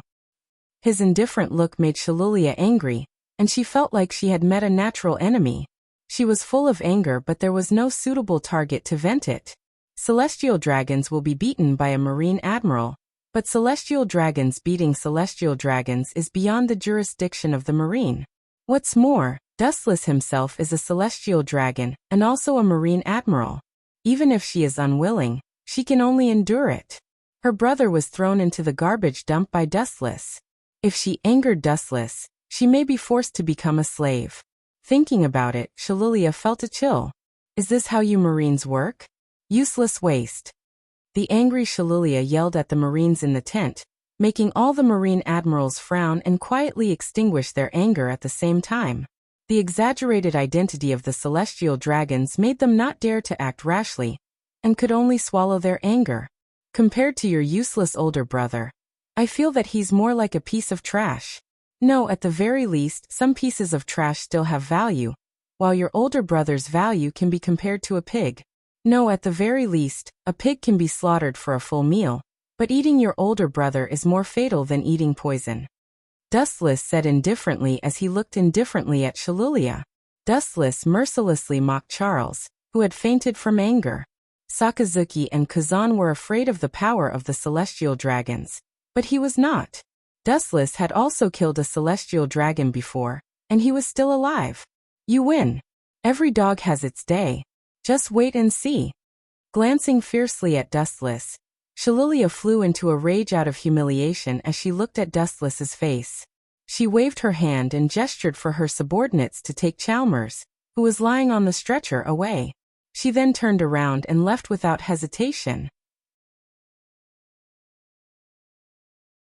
Being in the same room as Dustless might shorten his life by 10 years. Sakazuki, who did it? Daring to attack a celestial dragon. Touching his smooth chin, Dustless's eyes lit up with curiosity. The one who attacked the celestial dragons was either a hothead like Luffy or a top expert comparable to an admiral. At the very least, he was extremely conceited about his own strength. He thought that even if he was faced with the pursuit of a marine admiral, he would be able to retreat safely. Sakazuki's expression was stiff, and his hoarse voice was a little embarrassed. When we came, the group had already run away. We don't know who did it for the time being. Dustless nodded, indicating that he could understand. The marine headquarters was some distance away from the Sabaody archipelago. When they arrived, the group of pirates had already fled in a hurry. As for the idiot Chalmers, he didn't even see who it was before he was hit on the spot and fainted. About half an hour later, Sakazuki explained the cause of the matter. Chalmers and a pirate had a dispute over the devil fruit. Compared with the celestial dragons, the pirate naturally couldn't fight. As a result, he could only grab the devil fruit that Chalmers spent hundreds of millions of berries to buy. It was said that the devil fruit at the auction belongs to the Paramecia system and can treat various diseases of the human body. But there are many famous pirates on the island, and there are many with a bounty of more than 100 million berries. Kazan said with a hint of eagerness to try. The same is true for Sakazuki and other Marines. Do as you like. Remember to catch all the pirates. I won't accompany you. With a wave of his hand, Dustless gave the hard work to Sakazuki and Kazan. He was not interested in those minions. Akainu and others looked at each other and didn't talk nonsense. They left the tent. About a few minutes later, the ground suddenly throbbed and trembled slightly. Dustless, who was resting with his eyes closed, opened his eyes and asked softly, "What's the matter, White Zetsu?" White Zetsu's clones are all over the world's islands. Wherever people live, there are traces of White Zetsu, and the Sabaody archipelago is no exception. The pirate who stole the devil fruit from the celestial dragons is Green Pepper's subordinate. It seems that he wants to use that fruit to cure Green Pepper's bald head. The whole island is secretly full of White Zetsu's clones, and it's easy to get information. Boring. Hearing this, Dustless shook his head. It's just Green Pepper. In his heyday, his bounty is only more than 500 million berries. Even if his bald head is cured, it is estimated that his strength is about the level of an admiral. In addition, there are other pirates. By the way, that kid seems to be in the Sabaody archipelago. White Zetsu said as he thought of the childish figure. Dustless's precise eyes suddenly flashed with interest, and he asked in a deep voice, "How is that kid's strength now? Is he capable of performing the ultimate surgery?" White Zetsu shook his head. He really doesn't know. Anyway, Law has made rapid progress over the years. Almost all the people who fought with him were cruelly beheaded by him. Among them, there are some pirates with more than 100 million bounties. Corazone's death left an unforgettable impression on Law, which is also the source and motivation for his continuous progress.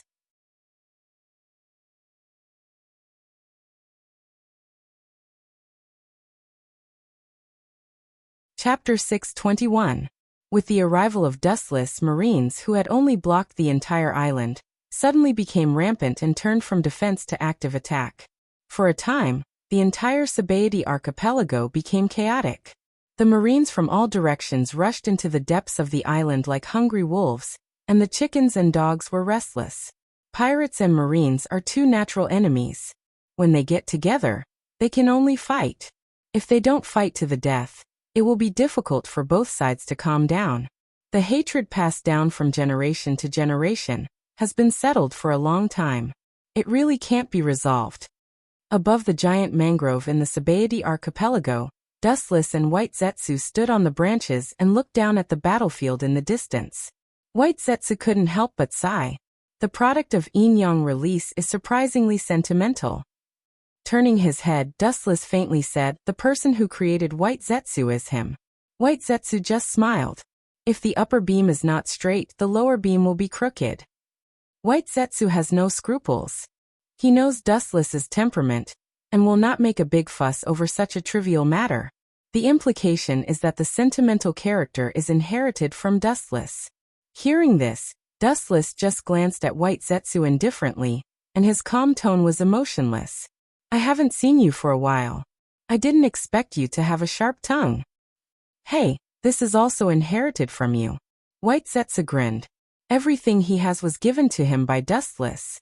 His character and hidden skills were all inherited from Dustless. It is another portrayal of Dustless. There seemed to be two little mice moving below. His eyes drooped down and scanned the pirates below. Dustless's body flashed with photons, and then turned into a straight beam of light roaring down. Boom, boom, boom. The earth was suddenly hit by a fierce impact, and it trembled fiercely. The surrounding ground was lifted up by tens of centimeters in an instant. And then a huge fire was swept up out of thin air. The fire was everywhere, and it was full of a burnt smell, which was nauseating. Looking closely, it turned out to be the corpses of the pirates and a large deep pit. When doctors face patients on the operating table, they are very calm. It's rare to see a doctor who treats patients while panting like you. Dustless said as he turned his head and looked at the young figure wearing a hat. He was wearing a fluffy winter fur hat with leopard spots. His eyes had dark eye bags and two small golden earrings on each ear. It was Trafalgar Law. "I'm sorry, but I'm a quack. I only know how to kill people. Saving people is not my specialty, especially when it's the guy who almost killed me." Law's forehead was sweating, and beads of sweat kept dripping down. At this moment, the clothes on his upper body were burned. He stared at Dustless warily. His eyes were shining from time to time, and his face was ferocious. It was clear that he had become much stronger after wandering alone for so many years. Under the shadow of Corazone's death, he had trained day and night to achieve his current results. "Did you avoid the range of the lightspeed kick?" Turning around and putting his hands in his trouser pockets, Dustless said lazily, "If I were you, I would run away quickly. Staying here is almost certain death. Or do you dare to stand here calmly, because you think you have the ability to face the strength of a Marine Admiral alone?" His eyes were fixed on Law. Compared with the original kid, Law has grown up a lot. He is 15 or 16 years old, and has also inherited the abnormal physique of the world's humans. At a young age, he is taller than Dustless, who is nearly 1.8 meters tall. Running away is a stupid thing that only an idiot would do. Under your speed, running away is meaningless. It's better to keep your strength and fight. Luo said resolutely as his torch-like eyes locked onto Wuxia. As a pirate, he naturally has an understanding of the top fighting power of the Marine. Their speed is enough to keep pace with the speed of light. Escaping is just a fantasy. Instead of that, it's better to fight to the death with all his strength. You're smart, but in my eyes, you're still stupid. Playing a game of hide and seek may give you a chance to live. Dustless chuckled. He just regarded Law as a clown. Now he is still too far away. Room. Looking at the opportunity, Law released the ability of the fruit and created a transparent hemispherical space. The transparent space was not quite large. In an instant, it wrapped Dustless's whole body and completely isolated him from the outside world. In this mysterious space, it seems to be a different small world, isolated from the world. As an admiral of the Marine, you must have heard of my ability. At the moment when he released Room, Law's tight heart relaxed. Only when Wuxia was trapped in Room's encirclement did he feel that he had a chance of winning. Nicknamed Surgeon of Death, Surgeon Fruit ability, Tragafar Law. But what do you think this can change, just because you are a Surgeon Fruit ability? Dustless asked with a sneer on his face. To be honest, except for the ability of ageless surgery, the other abilities of Surgeon Fruit have no bright spots. Hearing this, Law's eyes flashed with a fierce light and said confidently, "Everything within the range of Room is under my control. Even if it is a Logia ability, it will be hurt by me." The high-frequency electric shock of the automatic electric shock controlled within the space range causes the organs of the person who is hit to be damaged by the high-frequency current flowing all over the body. It can even cut the target into several pieces. Even the Logia ability can't immediately restore the original appearance. I've been talking nonsense for a long time, but I still haven't seen you do it. Since you don't do it, then don't blame me for bullying you. After that, Dustless's body glowed with countless luster and whizzed out. In just a moment, he came to Law's side and condensed his shining calf and kicked straight at his abdomen.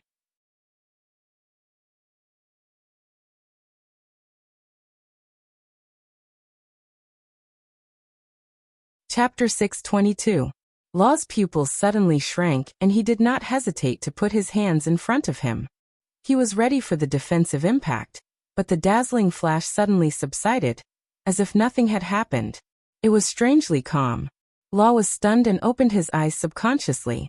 Dustless came into view with a playful smile on his face, looking at him playfully, standing in front of Law, his thumb closed, and then lightly flicked toward Law's face. The air splashed with ripples, and the air waves visible to the naked eye spread out. Boom!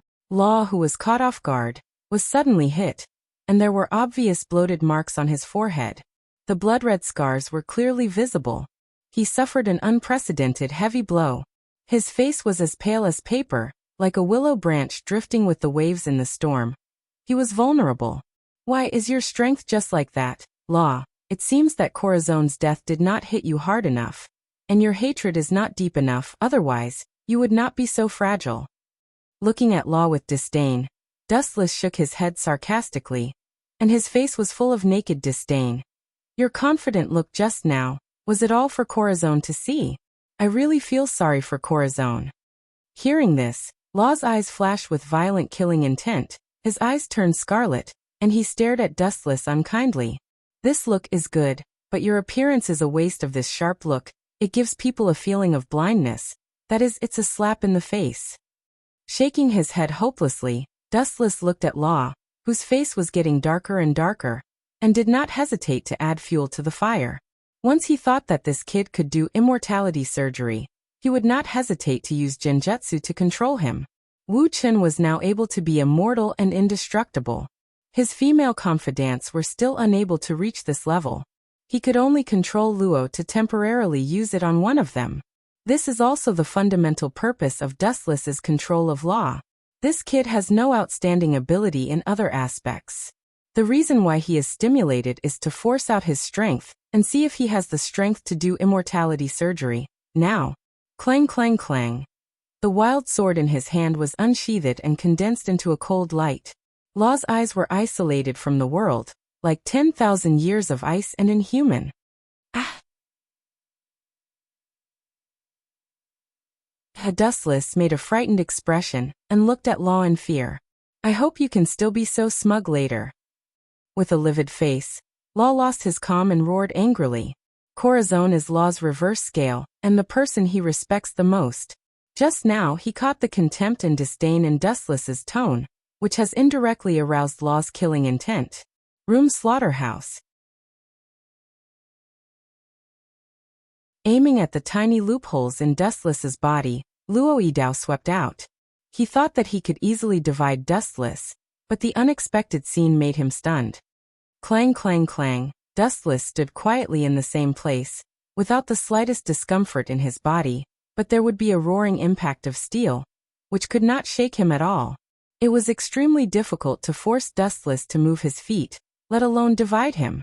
The strangest thing is that Dustless's whole body is covered with black dark skin, like steel integrated with the skin, which is extremely strong. What is this? Law's tone, with surprise and doubt, muttered to himself incredulously. After wandering in North Blue for so many years, he has seen such a strange ability for the first time. His throat twitched unconsciously, and Law's face was full of amazement. He saw this strange scene for the first time. Is this the rumored armament hockey? Thinking of the legend of armament hockey, Law was shocked. This is the first time he has met someone who can use armament hockey, especially this kind of whole-body armament hockey, which is unheard of. He didn't expect that this kind of trick, which can touch the body of Logia's fruit, can also defend against his surgeon fruit. The clang clang clang steel impact that came from Dustless's body was actually his attack. But it did not cause any substantial damage, and even Dustless's skin did not break.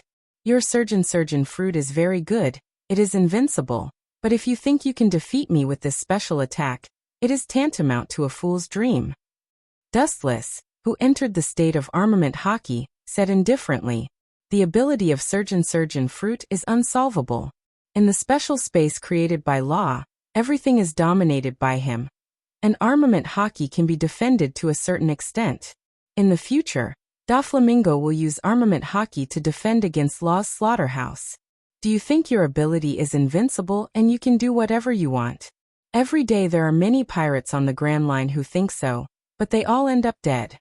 Dustless, who was shining with black light, said, there are countless pirates who have the ability of surgeon fruit, but in the end, they still step into the abyss of hell, which also shows that there is no invincible ability in this world, and the key is comprehensive ability in all aspects.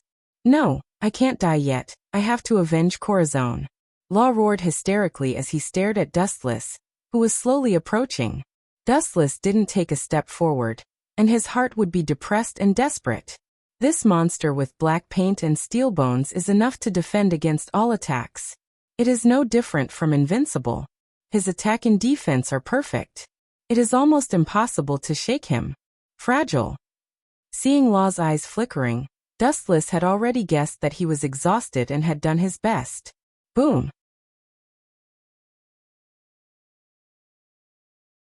In the special space created by Law, it had no effect on Dustless at all, and he flew out with a punch. Caw caw caw. The mangrove trees that build the Sabaody archipelago were smashed and trembled, showing how fierce the force was. The meaning of armament hockey is actually the same as Kansusanu. Although it is not as powerful as Kansusanu, it is more flexible and can move freely. It is easier to control than Kansusanu's bulky body, and the power of armament hockey is also quite good.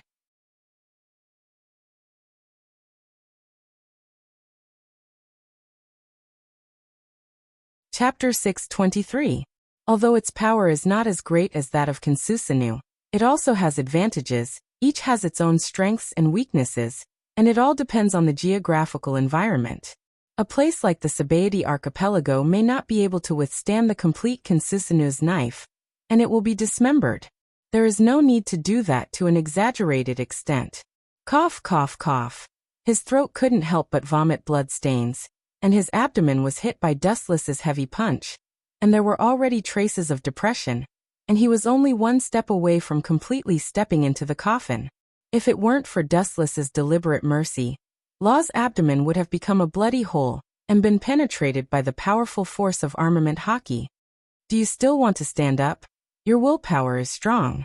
Seeing Law's face, Dustless nodded slightly and did not hesitate to give a look of appreciation.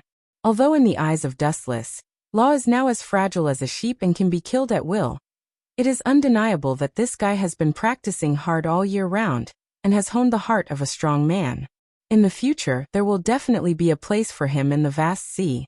However, fate is ruthless and he is regarded as something in the bag by Dustless, the big hungry wolf. His fate has been doomed. Dustless glanced at Law and then took it back. He had no intention of killing him, at least not now. He walked away with his head held high, but Law's unwillingness to give up sounded in his ears. Mr. Corazon said that the race with D in the name can turn something rotten into something magical. I can't lie here. Since D can do what people can't do, how can I lie in this ghost place? Turning his head and glancing at him with pity, Dustless sighed that he was poisoned too deeply. Sometimes when you know too much, you will feel that your fate is full of twists and turns, and your life is full of ups and downs, and things are changeable. Like a clown, you will be played by the karma set by God, and you will only suffer more blows and even distort your heart. If you don't know this, everything will not be so complicated, but you will live happily and not be distressed by intrigues. Sometimes ignorance is also a kind of happiness. What can you do if you are D? You are not Monkey D. Luffy. There is no protagonist aura. Sweeping him, Dustless raised his thumb and gathered golden photons in the front, condensed into a small golden dot, pointed at Law's body and shot straight out. Laser Poochie, the whistling light easily penetrated Law, leaving a bloody hole in his left shoulder. After several tortures, he finally fell to the ground with serious injuries and his consciousness. These injuries may be fatal to ordinary people, but for pirates like Law who are constantly training themselves, although they are serious, they are not fatal because Dustless deliberately avoids the vital organs of his body. From the point of view of a genius doctor like Luo, even if he could not operate on himself, there was still a way to save his life. Boom, boom! The ground suddenly trembled, and a strong storm swooped down. The pirates and marines who were fighting around were hit by this strong impact. Their eyes turned white and their mouths frothed as they were stunned. This unparalleled Haushika Haki. There is such a powerful character on this island. This kind of pure Haushika Haki is already considered to be perfect. It is very rare in the second half of the Grand Line. Dustless's eyes lit up, and he was a little surprised. In his mind, he could vaguely see a figure with an arrogant face and a big belly. The figure's bright eyes were filled with contempt, looking at everyone with disdain. Mr. General, that old man Green Pepper all went berserk. The Marine officer who hurried over said with a tone of anxiety and urgency. He even ignored the unconscious Law lying on the ground. Compared with Green Pepper, this kid is just a random fish on the side of the road, not worth mentioning. What about Sakazuki and Kuzan? Dustless asked calmly. Both of them already have the strength of an admiral, but their ranks are still vice admirals. Together, they can definitely capture Green Pepper, and it's easy to stop him. No matter how powerful Green Pepper is in his heyday, he can't resist the siege of two admirals. There are too many pirates on the island, and some of them are mysterious masters. Sakazuki and Mr. Akiji are tied down by them to deal with other pirates. Dustless frowned when he heard this. He didn't remember any masters in the Sabaody archipelago. Is it him? The figure of Pluto Rayleigh popped up in his mind. Dustless secretly guessed. Rayleigh is still in his peak period, and is not as old as he will be in the future. If it's him, it's not a problem to contain either Sakazuki or Kuzan. Boom, boom, boom. Another monstrous momentum spread out, rolling up bursts of smoke and dust, like a wild beast breaking out of its cage, venting the madness in its heart. That guy is really arrogant.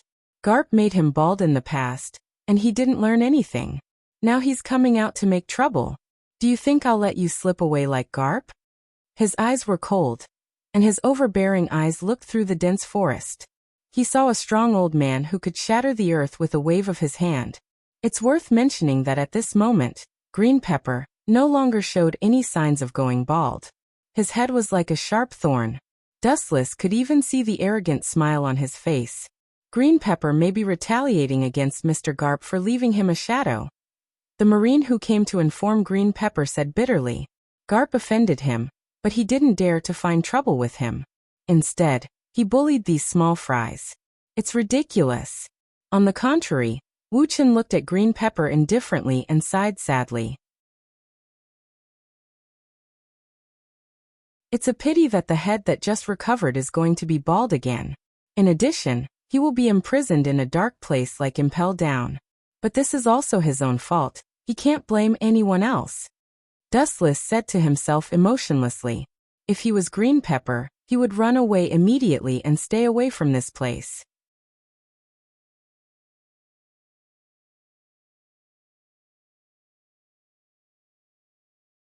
Chapter 624. There is no need to show off just because he has some strength. There are countless strong people in this world, and there will always be someone stronger.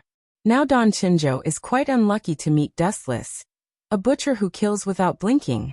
He can only blame him for being arrogant, thinking that he can be invincible and despise everything in the world. Everything needs to be looked at with equal eyes, and the appearance of colored glasses also means that this person has arrogance. Now Don Chinjo is like this. After a moment of contemplation, Dustless took him to the center of Don Chinjo's chaos. The geology has undergone amazing changes, and the broken ground is like a spider web in a mess. Reflecting Don Chinjo's strength is indeed extraordinary. A duel with the strength of an admiral can change the surrounding environment without any effort. 10,000 Mammoth Heaven. Gently lifting his palm, a narrow black hole appeared in Dustless's palm, exuding a majestic gravitational force. The unscrupulous Don Chinjo suddenly realized the existence of Dustless. His sharp eyes vaguely flashed with dazzling lightning, and his cold eyes went straight to Dustless. Admiral? Aware of Dustless's location, Don Chinjo said. Eyes narrowed, aware of the gravitational force enveloping his body.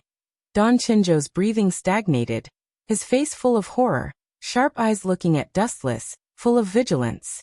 The youngest admiral in history, this is what the outside world calls Dustless. Although he is the so-called honorary admiral, no one cares about that these days. Stepping into the position of an admiral at a young age indirectly means that he is a monster with superior strength. Tense nerves, trying to stabilize his body with all his strength, but being constantly pulled by the powerful gravitational force. Any resistance is useless. Go to hell. Seeing that he can't stop his body, Don Chinjo roared and turned from defense to offense. With the traction of gravity like a cannonball, he rushed to Dustless's face, the spiked head covered with armament hockey, like an electric drill, spinning at a crazy high speed. It is self-evident what will happen to a normal human being if hit by this. Garp has already hit your head. But looking at your impulsive appearance, it should be. Seeing Green Pepper advancing instead of retreating, the gravitational force in Dustless's hands suddenly extinguished. He opened his arms to embrace the sky, and a force that was completely opposite to the previous gravitational force swept out of thin air. Shinra Tensei. Bang. The strange repulsive force was so powerful that Chinjo, who was caught off guard, was sent flying. A long and narrow crack appeared on the ground, and he fell heavily to the ground. His strength wasn't very strong, so Green Pepper, who had a frightening physique, was only slightly injured. An ability to combine both offense and defense. How troublesome. Staring at Dustless, Don Chinjo secretly guessed. The top of his head turned black again, covered with a higher density of armament hockey. Standing up and staring at Dustless, Don Chinjo's eyes were not filled with fear. Instead, they were full of fighting spirit. Lasers. A straight beam of light whizzed over, and Green Pepper, who had been so pleased with himself, was immediately engulfed.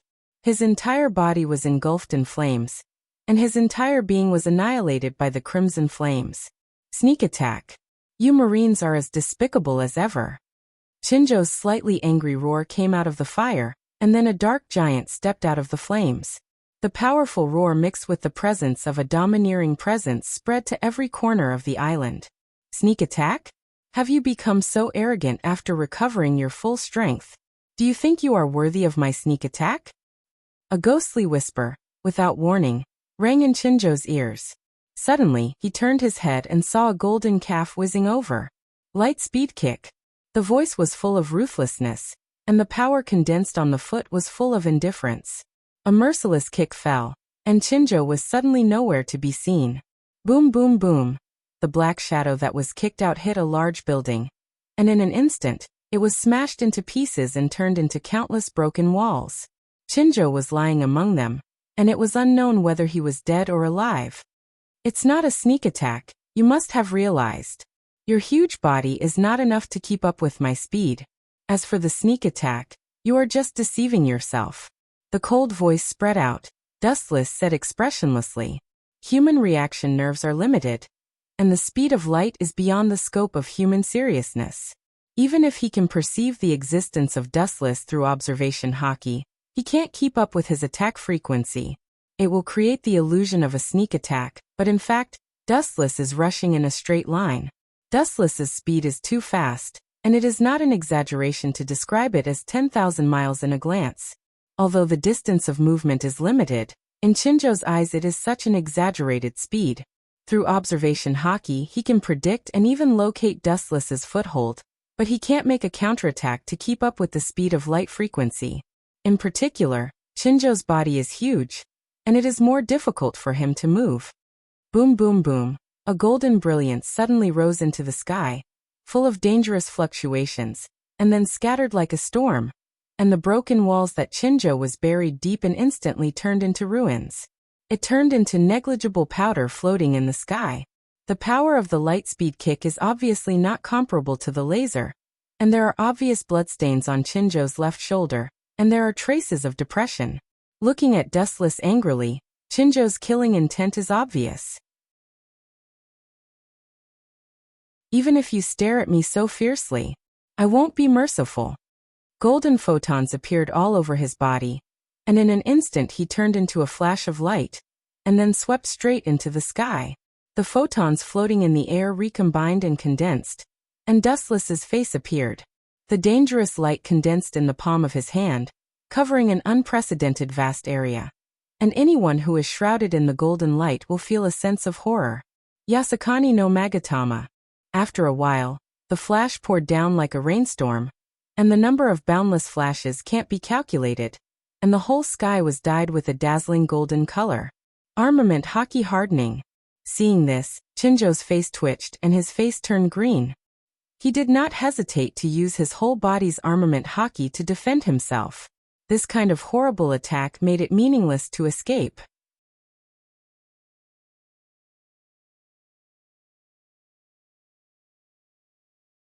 Chapter 625. The individual attack power of the Yasakani no Magatama may not be very strong, but it has a wide range and a dense number of attacks, which can completely make up for the lack of power. Quantity can change quality. This is the iron principle summed up by the ancient sages. Boom boom boom. Sharp whistling sounds continued to reverberate through the air as the mighty energy tide swallowed Green Pepper whole. In the blink of an eye, he was annihilated. Coincidentally, Don Chinjo also became a shining person in an instant, his whole body shrouded in a bright brilliance. Clang clang clang. The roar of steel continued. Countless light bullets tried to invade Don Chinjo's body, not letting go of every inch of his skin, ruthlessly destroying it. Even with the defense of armament haki, Dustless could vaguely hear the painful howls. Although the defense of armament haki is amazing, it depends on who the opponent is. Ah! You are worthy of the person who once needed Lieutenant General Garp to personally deal with. Your strength is really extraordinary. Dustless's pupils were slightly enlarged, and he chuckled. After a while, the sky dyed golden became clear, and Don Chinjo was also exposed to Dustless's sight. Insincere little brat, this old man will definitely double the revenge. Don Chinjo gritted his teeth and said hatefully. The hostility in his words was so strong that he wanted to tear Dustless into pieces. Looking closely, Don Chinjo's body was covered with countless small sunken spots and bright red blood stains, all thanks to Dustless's Yasakani no Magatama. Don't be so fierce. Anyway, I didn't kill you. Dustless shrugged and he didn't care. Hearing this, Don Chinjo's face stiffened and his murderous aura almost solidified. His nose was crooked, and he thought in his heart, if I die, how can I take revenge? Don Chinjo said in a strange tone, I hope you don't regret it. In my life, I have never known how to write the word regret. If you have the ability, just come at me, no need to talk nonsense. Dustless's body landed on the ground, and he smiled indifferently. Giving Dustless a fierce look, Don Chinjo's feet suddenly slammed on the ground, and his huge body ignored the existence of gravity and jumped dozens of meters high. Whoosh! Don Chinjo, who was in midair, rotated his body at high speed and threw out a hurricane. His sharp head turned black in an instant, covered with armament haki that could penetrate everything. This move uses the sharp head to crush the target with the force of the fall. It's quite exaggerated. Dustless nodded. Hearing this, Green Pepper, who was hovering in the air, couldn't help but feel a burst of anger. No matter how hard he tried to suppress it, he couldn't calm himself down. Since you're exaggerating, you should at least show a shocked expression. Even if you don't respect the elderly and love the young, you should at least respect the feelings of the elderly. Don't say one thing but do another. Ba Chong Quan Dragon All Nail, Green Pepper opening door. Seeing that Dustless was standing on the ground and not dodging, Green Pepper's eyes flashed with an ominous glint. He then used all the strength in his body to dive down. The power gathered in his sharp head was enough to easily disintegrate a mountain. Back then, he had used this move to crash into the ice continent. Just one hit was enough to create a large crack that was several kilometers long and tens of meters deep on the thick ice surface. The Sabaody archipelago was likely to collapse under the impact. You can escape like a stray dog. Anyway, this island that has suffered a heavy blow will definitely be buried with this old man's resentment. At that time, the reputation of the Marine headquarters will also be swept away. Ha ha ha. Green Pepper raised his head and laughed wildly. At the same time, he looked at Dustless from the corner of his eyes, but he didn't change his expression. Because Dustless had made him bald in the past, Green Pepper had always held a grudge against the Marine. Especially when he was trampled on by Dustless, his inner dignity had been insulted. Escape? Don't even dream about it. Dustless looked up at the falling Green Pepper with his calm eyes. He hugged the sky with his hands and gave up the idea of using armament haki to fight back. Dustless had only been practicing armament haki for a short time. Although he had great achievements, he was still not as good as Green Pepper, who had been playing armament haki for most of his life. He naturally knew how to use it. If he tried to fight back, he would only break his head. Shinra Tensei. Dustless's clothes suddenly fluttered, and a repulsive force broke out of his body, forming a perfect 360-degree defense, protecting Dustless from the impact of Green Pepper. Boom. Gotcha. Shinra Tensei's defense was obviously not enough to resist Green Pepper. The repulsive force was torn open by his sharp head and easily broke through Shinra Tensei's defense. Go to hell. Green Pepper roared ferociously as he stood close to Dustless. He laughed hysterically, venting the depression in his heart. Just now he had been mercilessly trampled by Dustless. It was like an adult violently beating up a child. His dignity was swept to the ground. When Dustless was about to be smashed into a pool of meat, the void suddenly splashed with golden light, and a large arm completely formed by special energy swept across. Boom. At the moment when it was about to touch Dustless, even the sharp head had touched Dustless's hair, and was about to drill his head into brain. It was suddenly swept away by the golden fist. Boom boom boom. Green Pepper once again flew out bitterly. Coincidentally, the same scene as before, he directly smashed a large building into a pile of rubble and buried himself deep in it. Desperately may be able to make up for the gap in strength, but you and I are indeed dimensional monsters. No matter how hard you work, how desperately you fight, it will be useless in front of Kinsusinu. Dustless said lightly. The indifference in his words was as if he was drinking tea. At the same time, behind his body, the golden shadow gradually condensed and turned into a golden giant with a terrible face. The golden light shrouded the sky and covered the earth. The exaggerated height made people despair. If they wanted to fight this giant head-on, they had to at least be as tall as him. Otherwise, it would be like drawing water with a bamboo basket.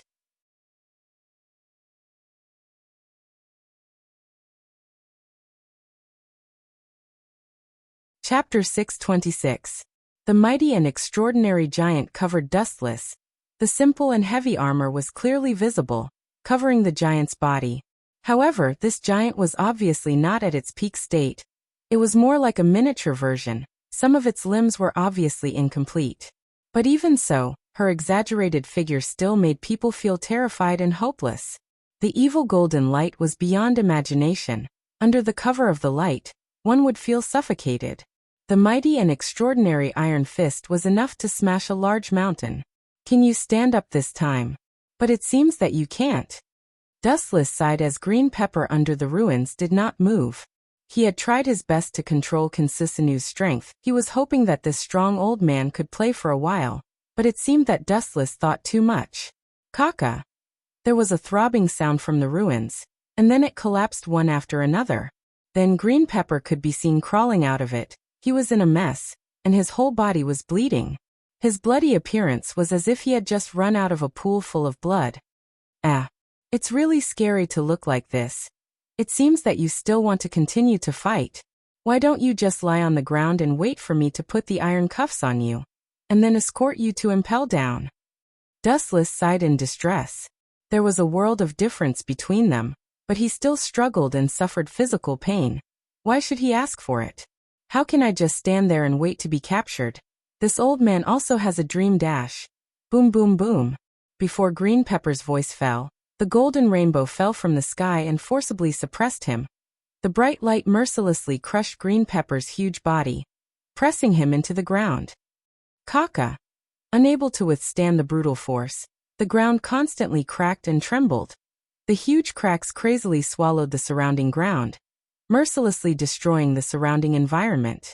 After a while, the golden light condensed and formed, revealing Dustless's figure, his eyes indifferently looking at Green Pepper under his feet.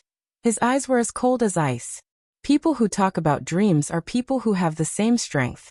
Before you talk about dreams in front of me, you should first think about how to escape from Impel Down. Don't talk like this, it's just a joke. Dustless's words were like a thorn that pierced deeply into Green Pepper's heart. His eyes were locked onto Dustless's face, as if he wanted to engrave that cold face of his into his heart forever. The look in your eyes.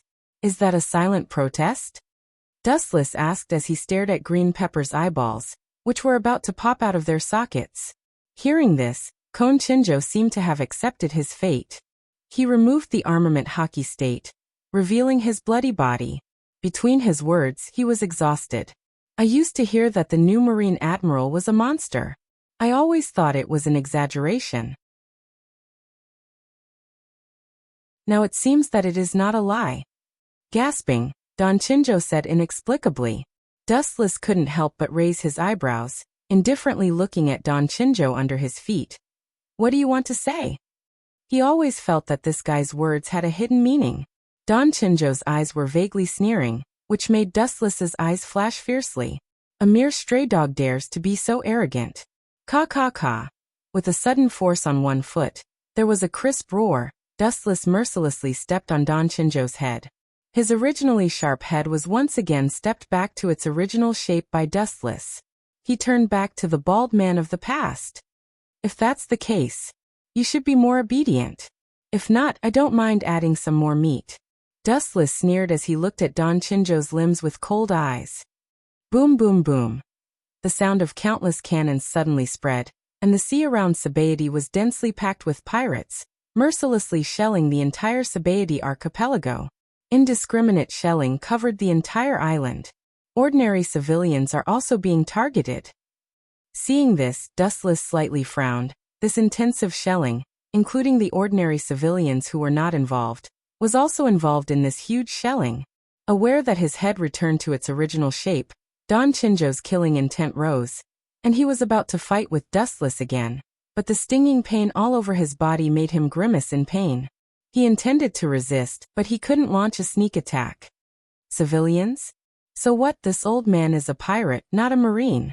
Don Chinjo sneered. As a pirate, he only has himself in his eyes. There is no need to worry about the life and death of others. This is the most basic principle of being a pirate. Stubborn resistance.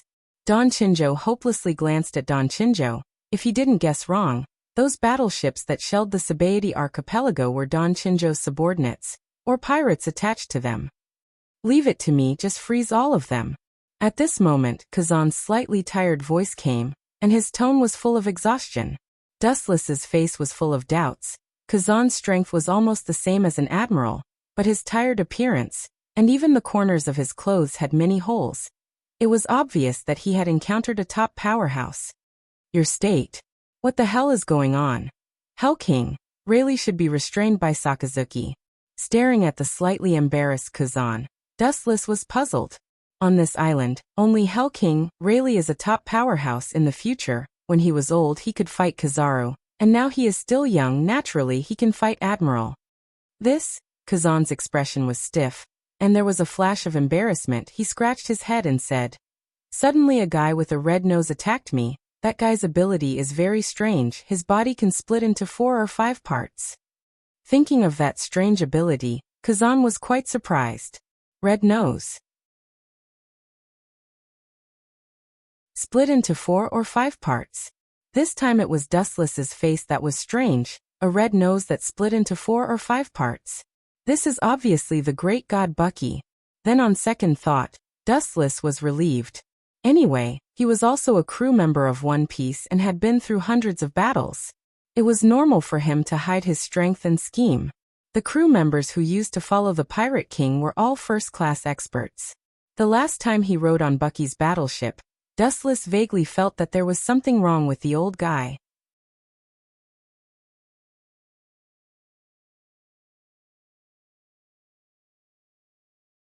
Chapter 627. Although he doesn't understand what Buggy's purpose is, judging from the treachery of the world government, the Gorosei will never arrange a weak clown as Shichibukai for no reason.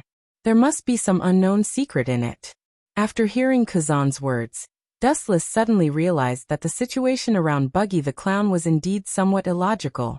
Watertight is not an unintentional mistake. Sometimes it is because it is too perfect that mistakes are made. Dustless saw this epitome in Buggy the Clown now. Perfection is also a failure. Boom! Harsh explosions rang out, and the sea around the Sabaody archipelago was bombarded by a large number of pirate ships, and the civilians of the Sabaody archipelago fled like rats crossing the street. Hey, it's really troublesome. I thought it would be a pleasant task. These pirates are really tricky. Looking far away, Akiji saw that the distant sea was full of battleships, and he quickly swept over. He only needed to use his ice age on the sea to freeze the surrounding sea, and these pirates would be like turtles in a jar. It's a pity. Dustless looked down at Don Chinjo and said abruptly. Don Chinjo's face was black, and he simply ignored the existence of Dustless and buried his old face in the ground. It seems that the monotonous ground is better than Dustless's face. Seeing this, Dustless just smiled. Your apprentice beat the celestial dragons and robbed the devil fruit auction by Charles Ross. If he was caught, I don't need to say it. You know what the end would be. It's lucky to be executed directly. Dustless said. The speaker didn't mean it, but the listener took it seriously. Green Pepper's old face changed subtly. Of course, it's the luckiest thing to be executed directly. With the cruelty of the celestial dragons, it's normal to cut him into pieces, and then throw him into the sea to feed the sea kings. Dustless continued to add fuel to the fire. Celestial dragons are arrogant, and look down on everyone. In their eyes, humans are just inferior creatures. To put it bluntly, humans all over the world are their entertainment. Although it sounds a bit exaggerated, the world of celestial dragons is like this. What are you trying to say? Green Pepper asked in an unfriendly manner. Every time Dustless talked about the habits of the celestial dragons, Cone Green Pepper's heart became more and more depressed. Once his disciple was captured alive, he would inevitably be dismembered by the furious celestial dragons. In fact, what I want to say is very simple. Obey me, and I have something for you to do. If not, I will give your apprentice to the celestial dragons, and you can imagine the end. If you are willing to obey me, in the future, I will let you go safe and sound, and so will your apprentices. Dustless smiled evilly, full of coercion. When Don Chinjo was in his heyday, he was a big pirate with a bounty of more than 500 million berries. His strength was self-evident. Garp needed to personally deal with him. He fought with Admiral with ease. Dustless's current subordinates, except for Hawkeye who can suppress him, it is estimated that no one is his opponent. Although Doflamingo was strong, it was still some distance away from its peak. Are you threatening me? Don Chinjo asked angrily. Golden waves swept out, and the suffocating Haushika haki was oppressive and suffocating. I am indeed threatening you. Dustless smiled happily and frankly admitted it. Between life and death, choosing the wrong choice would mean stepping into hell. Choosing the right choice would allow one to ascend to the heavens. It all depended on how one chose. My apprentice hit the celestial dragons. Even if you are a marine admiral, you can't pardon them. Don Chinjo did not refuse, but chose to retort. The identity of a marine admiral is scary enough, but he is still a lackey for the celestial dragons. Even some pirates in the New World ridiculed the marine admiral as the most loyal lackey of the celestial dragons. Where the celestial dragons are on fire, the marine admiral is responsible for extinguishing the fire there. Is it? What if I am also a celestial dragon? Dustless asked jokingly. To some extent, the law of the world is built according to the will of the celestial dragons to satisfy their selfish desires and have great power. Even if a few pirates are released, it doesn't matter. Nonsense. Do you think this old man is a 3-year-old child? The whole world knows that the celestial dragons are incompetent straw bags. His eyes widened, and the words that came to his mouth stopped abruptly. Don Chinjo looked at the corner of Dustless's torn clothes in horror. You are really a celestial dragon. Are you kidding me? Aren't they all incompetent straw bags? His rolling eyes suddenly lost their focus and was replaced by shock. And then he took a deep breath. Don Chinjo looked at Dustless's exposed coat. The uniform that only a celestial dragon dares to wear is not fake. Pretending to be a celestial dragon? The entire world government has been around for more than 800 years, and no one has been so bold. How about, agree to my conditions and go to heaven, refuse me? It's not impossible, but you have to be prepared in advance that your apprentice will be torn to pieces. Dustless said with a smile. Don Chinjo's old face turned green when he heard this. He was completely in a passive state and could only follow Dustless's nose. If he refuses, the apprentice who attacked the celestial dragons will be finished at any time. Agree? This is naturally even more impossible. He was beaten by Dustless, and now he has to beg for mercy in front of him. Don Chinjo's arrogant self-esteem can't stand it, and he can't accept it. For a time he was in a dilemma.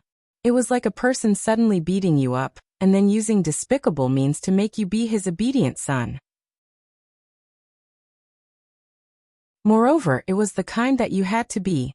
Aggrieved, uncomfortable, unwilling, hatred.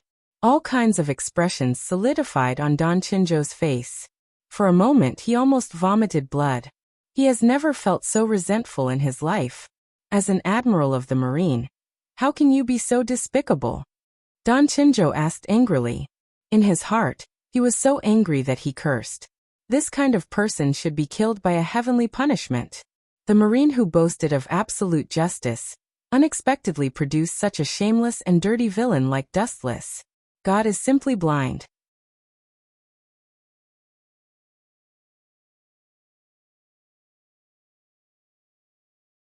Chapter 628. Green Pepper's heart wavered, and he was in a dilemma. He could not swallow the humiliation of being Wu Chen's lackey. He had been slapped in the face, yet he still had to bow down like a grandson. He could not swallow this humiliation. Zhueji Green Pepper was also a world-famous great thief. How could he be willing to accept this? However, if he didn't obey Dustless, only death awaited him. The cruelty and coldness of the celestial dragons was well known to the world. Things that they fancied would be snatched by coercive means. Now that Charles fancied his apprentice, there was no other way except to be torn to pieces by the exposed celestial dragons. Are you still hesitating? My time waits for no one. Wasting other people's time for no reason is tantamount to murder for money. Seeing Green Pepper's face twitching, Dustless said softly, If you refuse my conditions, I don't mind calling that fat pig Chalmers here right now, and I'll cut you into pieces in front of your face. Dustless smiled devilishly. The cold smile hanging on the corner of his mouth was particularly horrifying, making one's scalp tingle. You devil! Green Pepper said in a trembling voice. Wu Chen's cruel and callous appearance was obviously not a joke. Only the word demon could replace him. If one offended someone like Wuxia, they would be in a situation where they could neither live nor die. Speed decides, I don't have time to listen to your nonsense. After spending half a day, Dustless also lost his patience. Green Pepper heard this and quickly exchanged glances. After thinking hard, he finally nodded heavily. As the saying goes, a bad life is better than a good death. In addition, he also didn't want his disciple, who had followed him for a lifetime, to be brutally dismembered by the celestial dragons and fed to the sea kings. You know your place. Dustless said leisurely as he withdrew his foot from Green Pepper's back. Green Pepper's strength couldn't be underestimated. He was at the level of a general. Such a powerful person was the subordinate that Dustless needed at the moment. It was perfect to use him to carry out some secret missions. It wasn't easy for this old man to recover my head, but it's been beaten back to its original form again. Green Pepper said in distress as he rubbed his head. This was the most tragic thing in life. After being beaten up, he could only swallow his anger. What was even more tragic was that he had become the other party's underling. He suddenly felt that all the bad luck in the world had fallen on his head. Allah Allah Allah. It's a group of vicious murderers.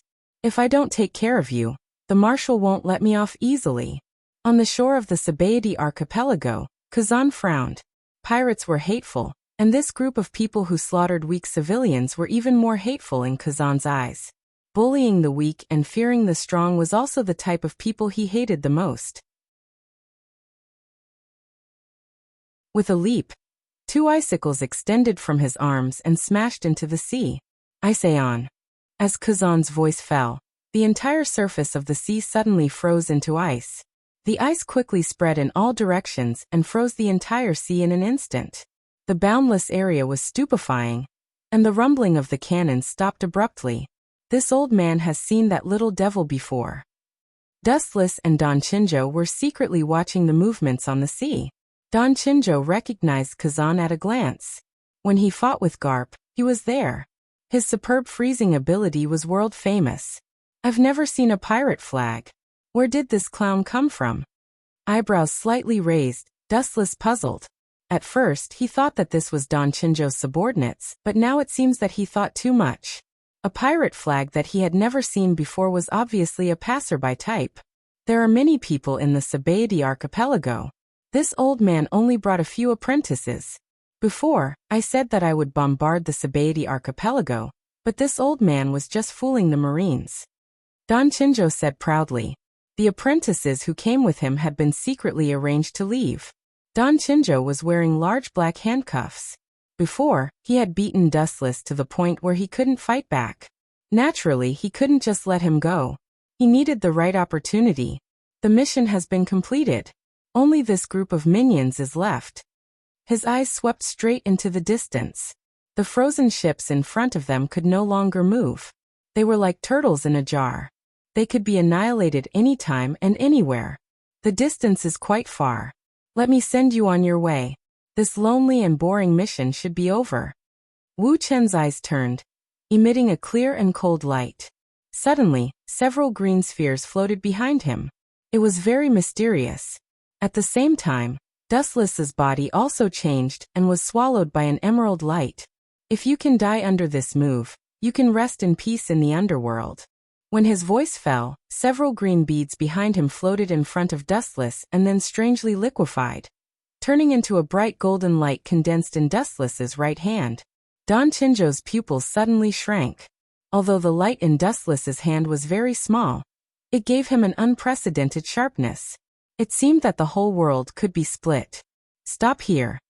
His arm suddenly raised high and pointed to a large number of frozen pirate ships in the distance. Immediately, without hesitation, the light in his hand extended countless times in an instant. Golden Wheel Reincarnation Explosion. An earth-shattering beam of light swept out. The endless light ignored distance. In front of it, even the ends of the earth would be useless. They would still be within the attack range. Boom boom boom. The light beam slashed down and the dense pirate group in the distance was suddenly annihilated. The whole sea was horribly split open with a gap of tens of kilometers. It was boundless. Gulp. Don Chinjo was stunned and swallowed his saliva. His eyes flashed with fear and dissatisfaction. He felt a chill down his spine. He knew that this was Dustless's demonstration in disguise. If he wanted to be lucky, even if he was at the end of the earth, he would be killed by this unprecedented move. Really, I tried my best to hold back, but he still created such a large-scale attack. It really is a difficult technique to control. Dustless was quite depressed.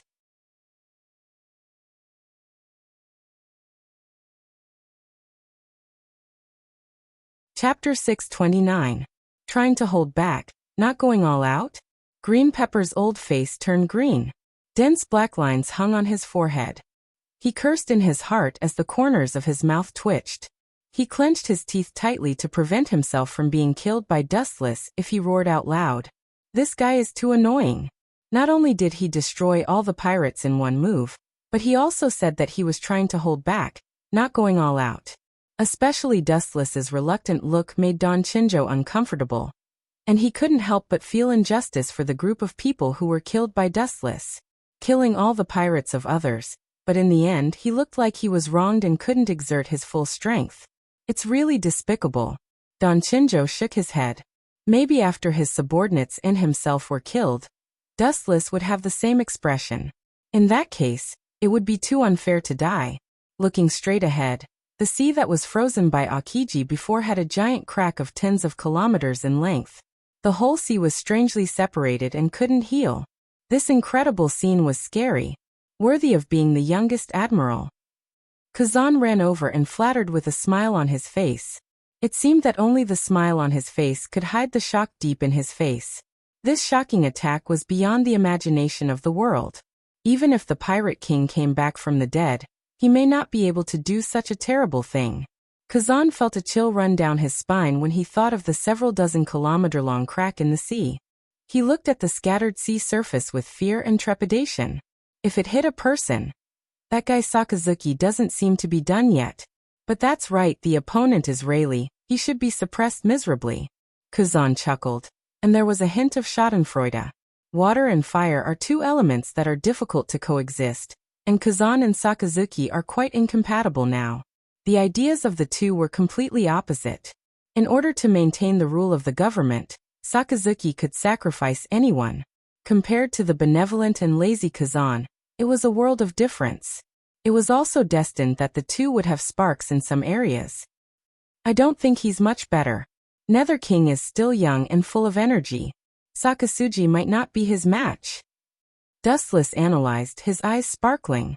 When the king of the underworld, Rayleigh, fought against the young Sakasuji, Wuxia did not think that the latter's chances of winning were high. Sakasuji might be able to defeat Rayleigh during the War of the Underworld, but he was still too young. As the vice-captain of One Piece, Rayleigh's strength is beyond doubt. He definitely has the strength of an admiral. On the other hand, Sakazuki is still a vice-admiral. Although he has the strength of an admiral, he still has a long way to go to defeat Rayleigh.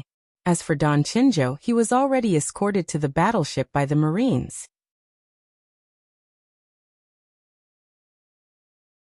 The route was naturally to impel down. A big pirate like Don Chinjo was either executed or escorted to impel down.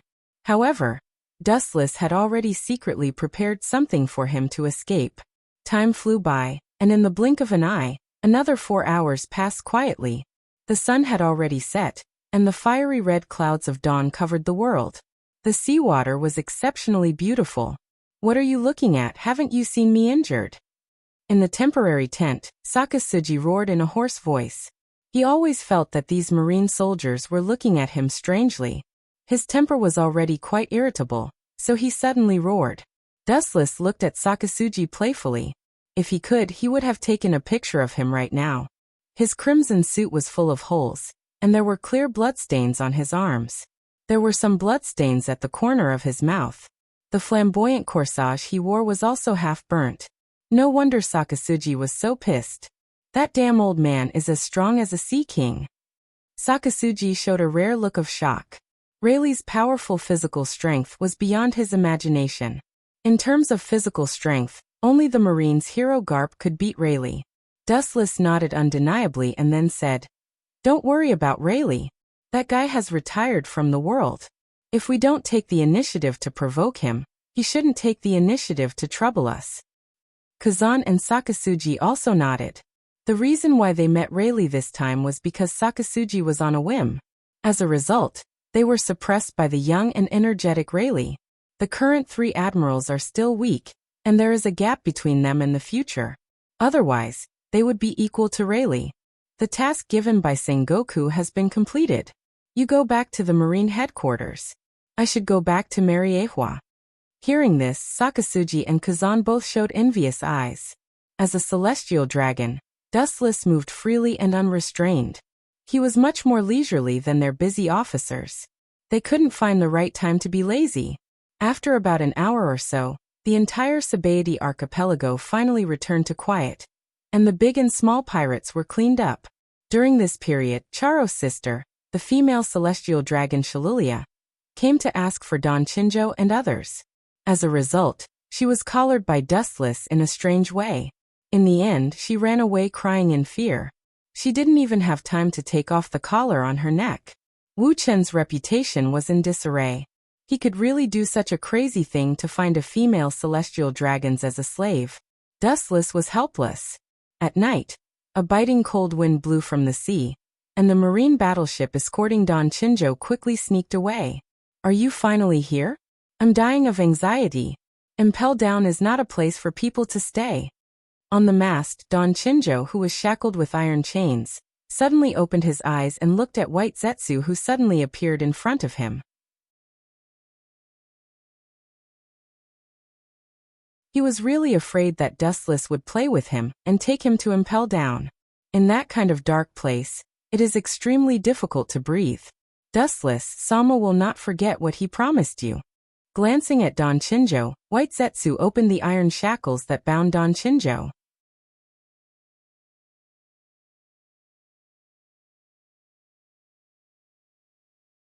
Chapter 630. Don Chinjo nodded ecstatically, and then jumped into the sea without hesitation. White Zetsu's clone had been waiting for a long time to pick him up on a boat. It has to be said that the quality of the marine soldiers trained by Sengoku was good. Hearing the sound of falling into the water, a large group of Marines quickly ran out of the cabin and looked at Don Chinjo, who had disappeared. Many smart Marines knew that Don Chinjo did not escape. They used lights to illuminate the entire sea. Don Chinjo disappeared in an instant, and they picked up guns to attack him. However, the effect was negligible. Things like guns and cannons are just an insignificant itch for pirates who have more than 500 million berries. Wanting to hurt Don Chinjo is a fantasy, tantamount to a fool's dream. The #1 criminal of the marine ran away. This crime must be carried by someone. Sengoku naturally can't blame Dustless. This matter has nothing to do with him, not to mention he is a celestial dragon, so he can only say, "What are you two doing?" The next morning, in the Marine Headquarters Fleet Admiral's office, Sengoku's angry roar resounded. At this moment, Kazan and Sakazuki were being mercilessly scolded by Sengoku. It must be their turn to carry the blame. A living Don Chinjo ran away. Because of you two, the Marine will be labeled as incompetent, Sengoku said while staring at Sakazuki and Kazan.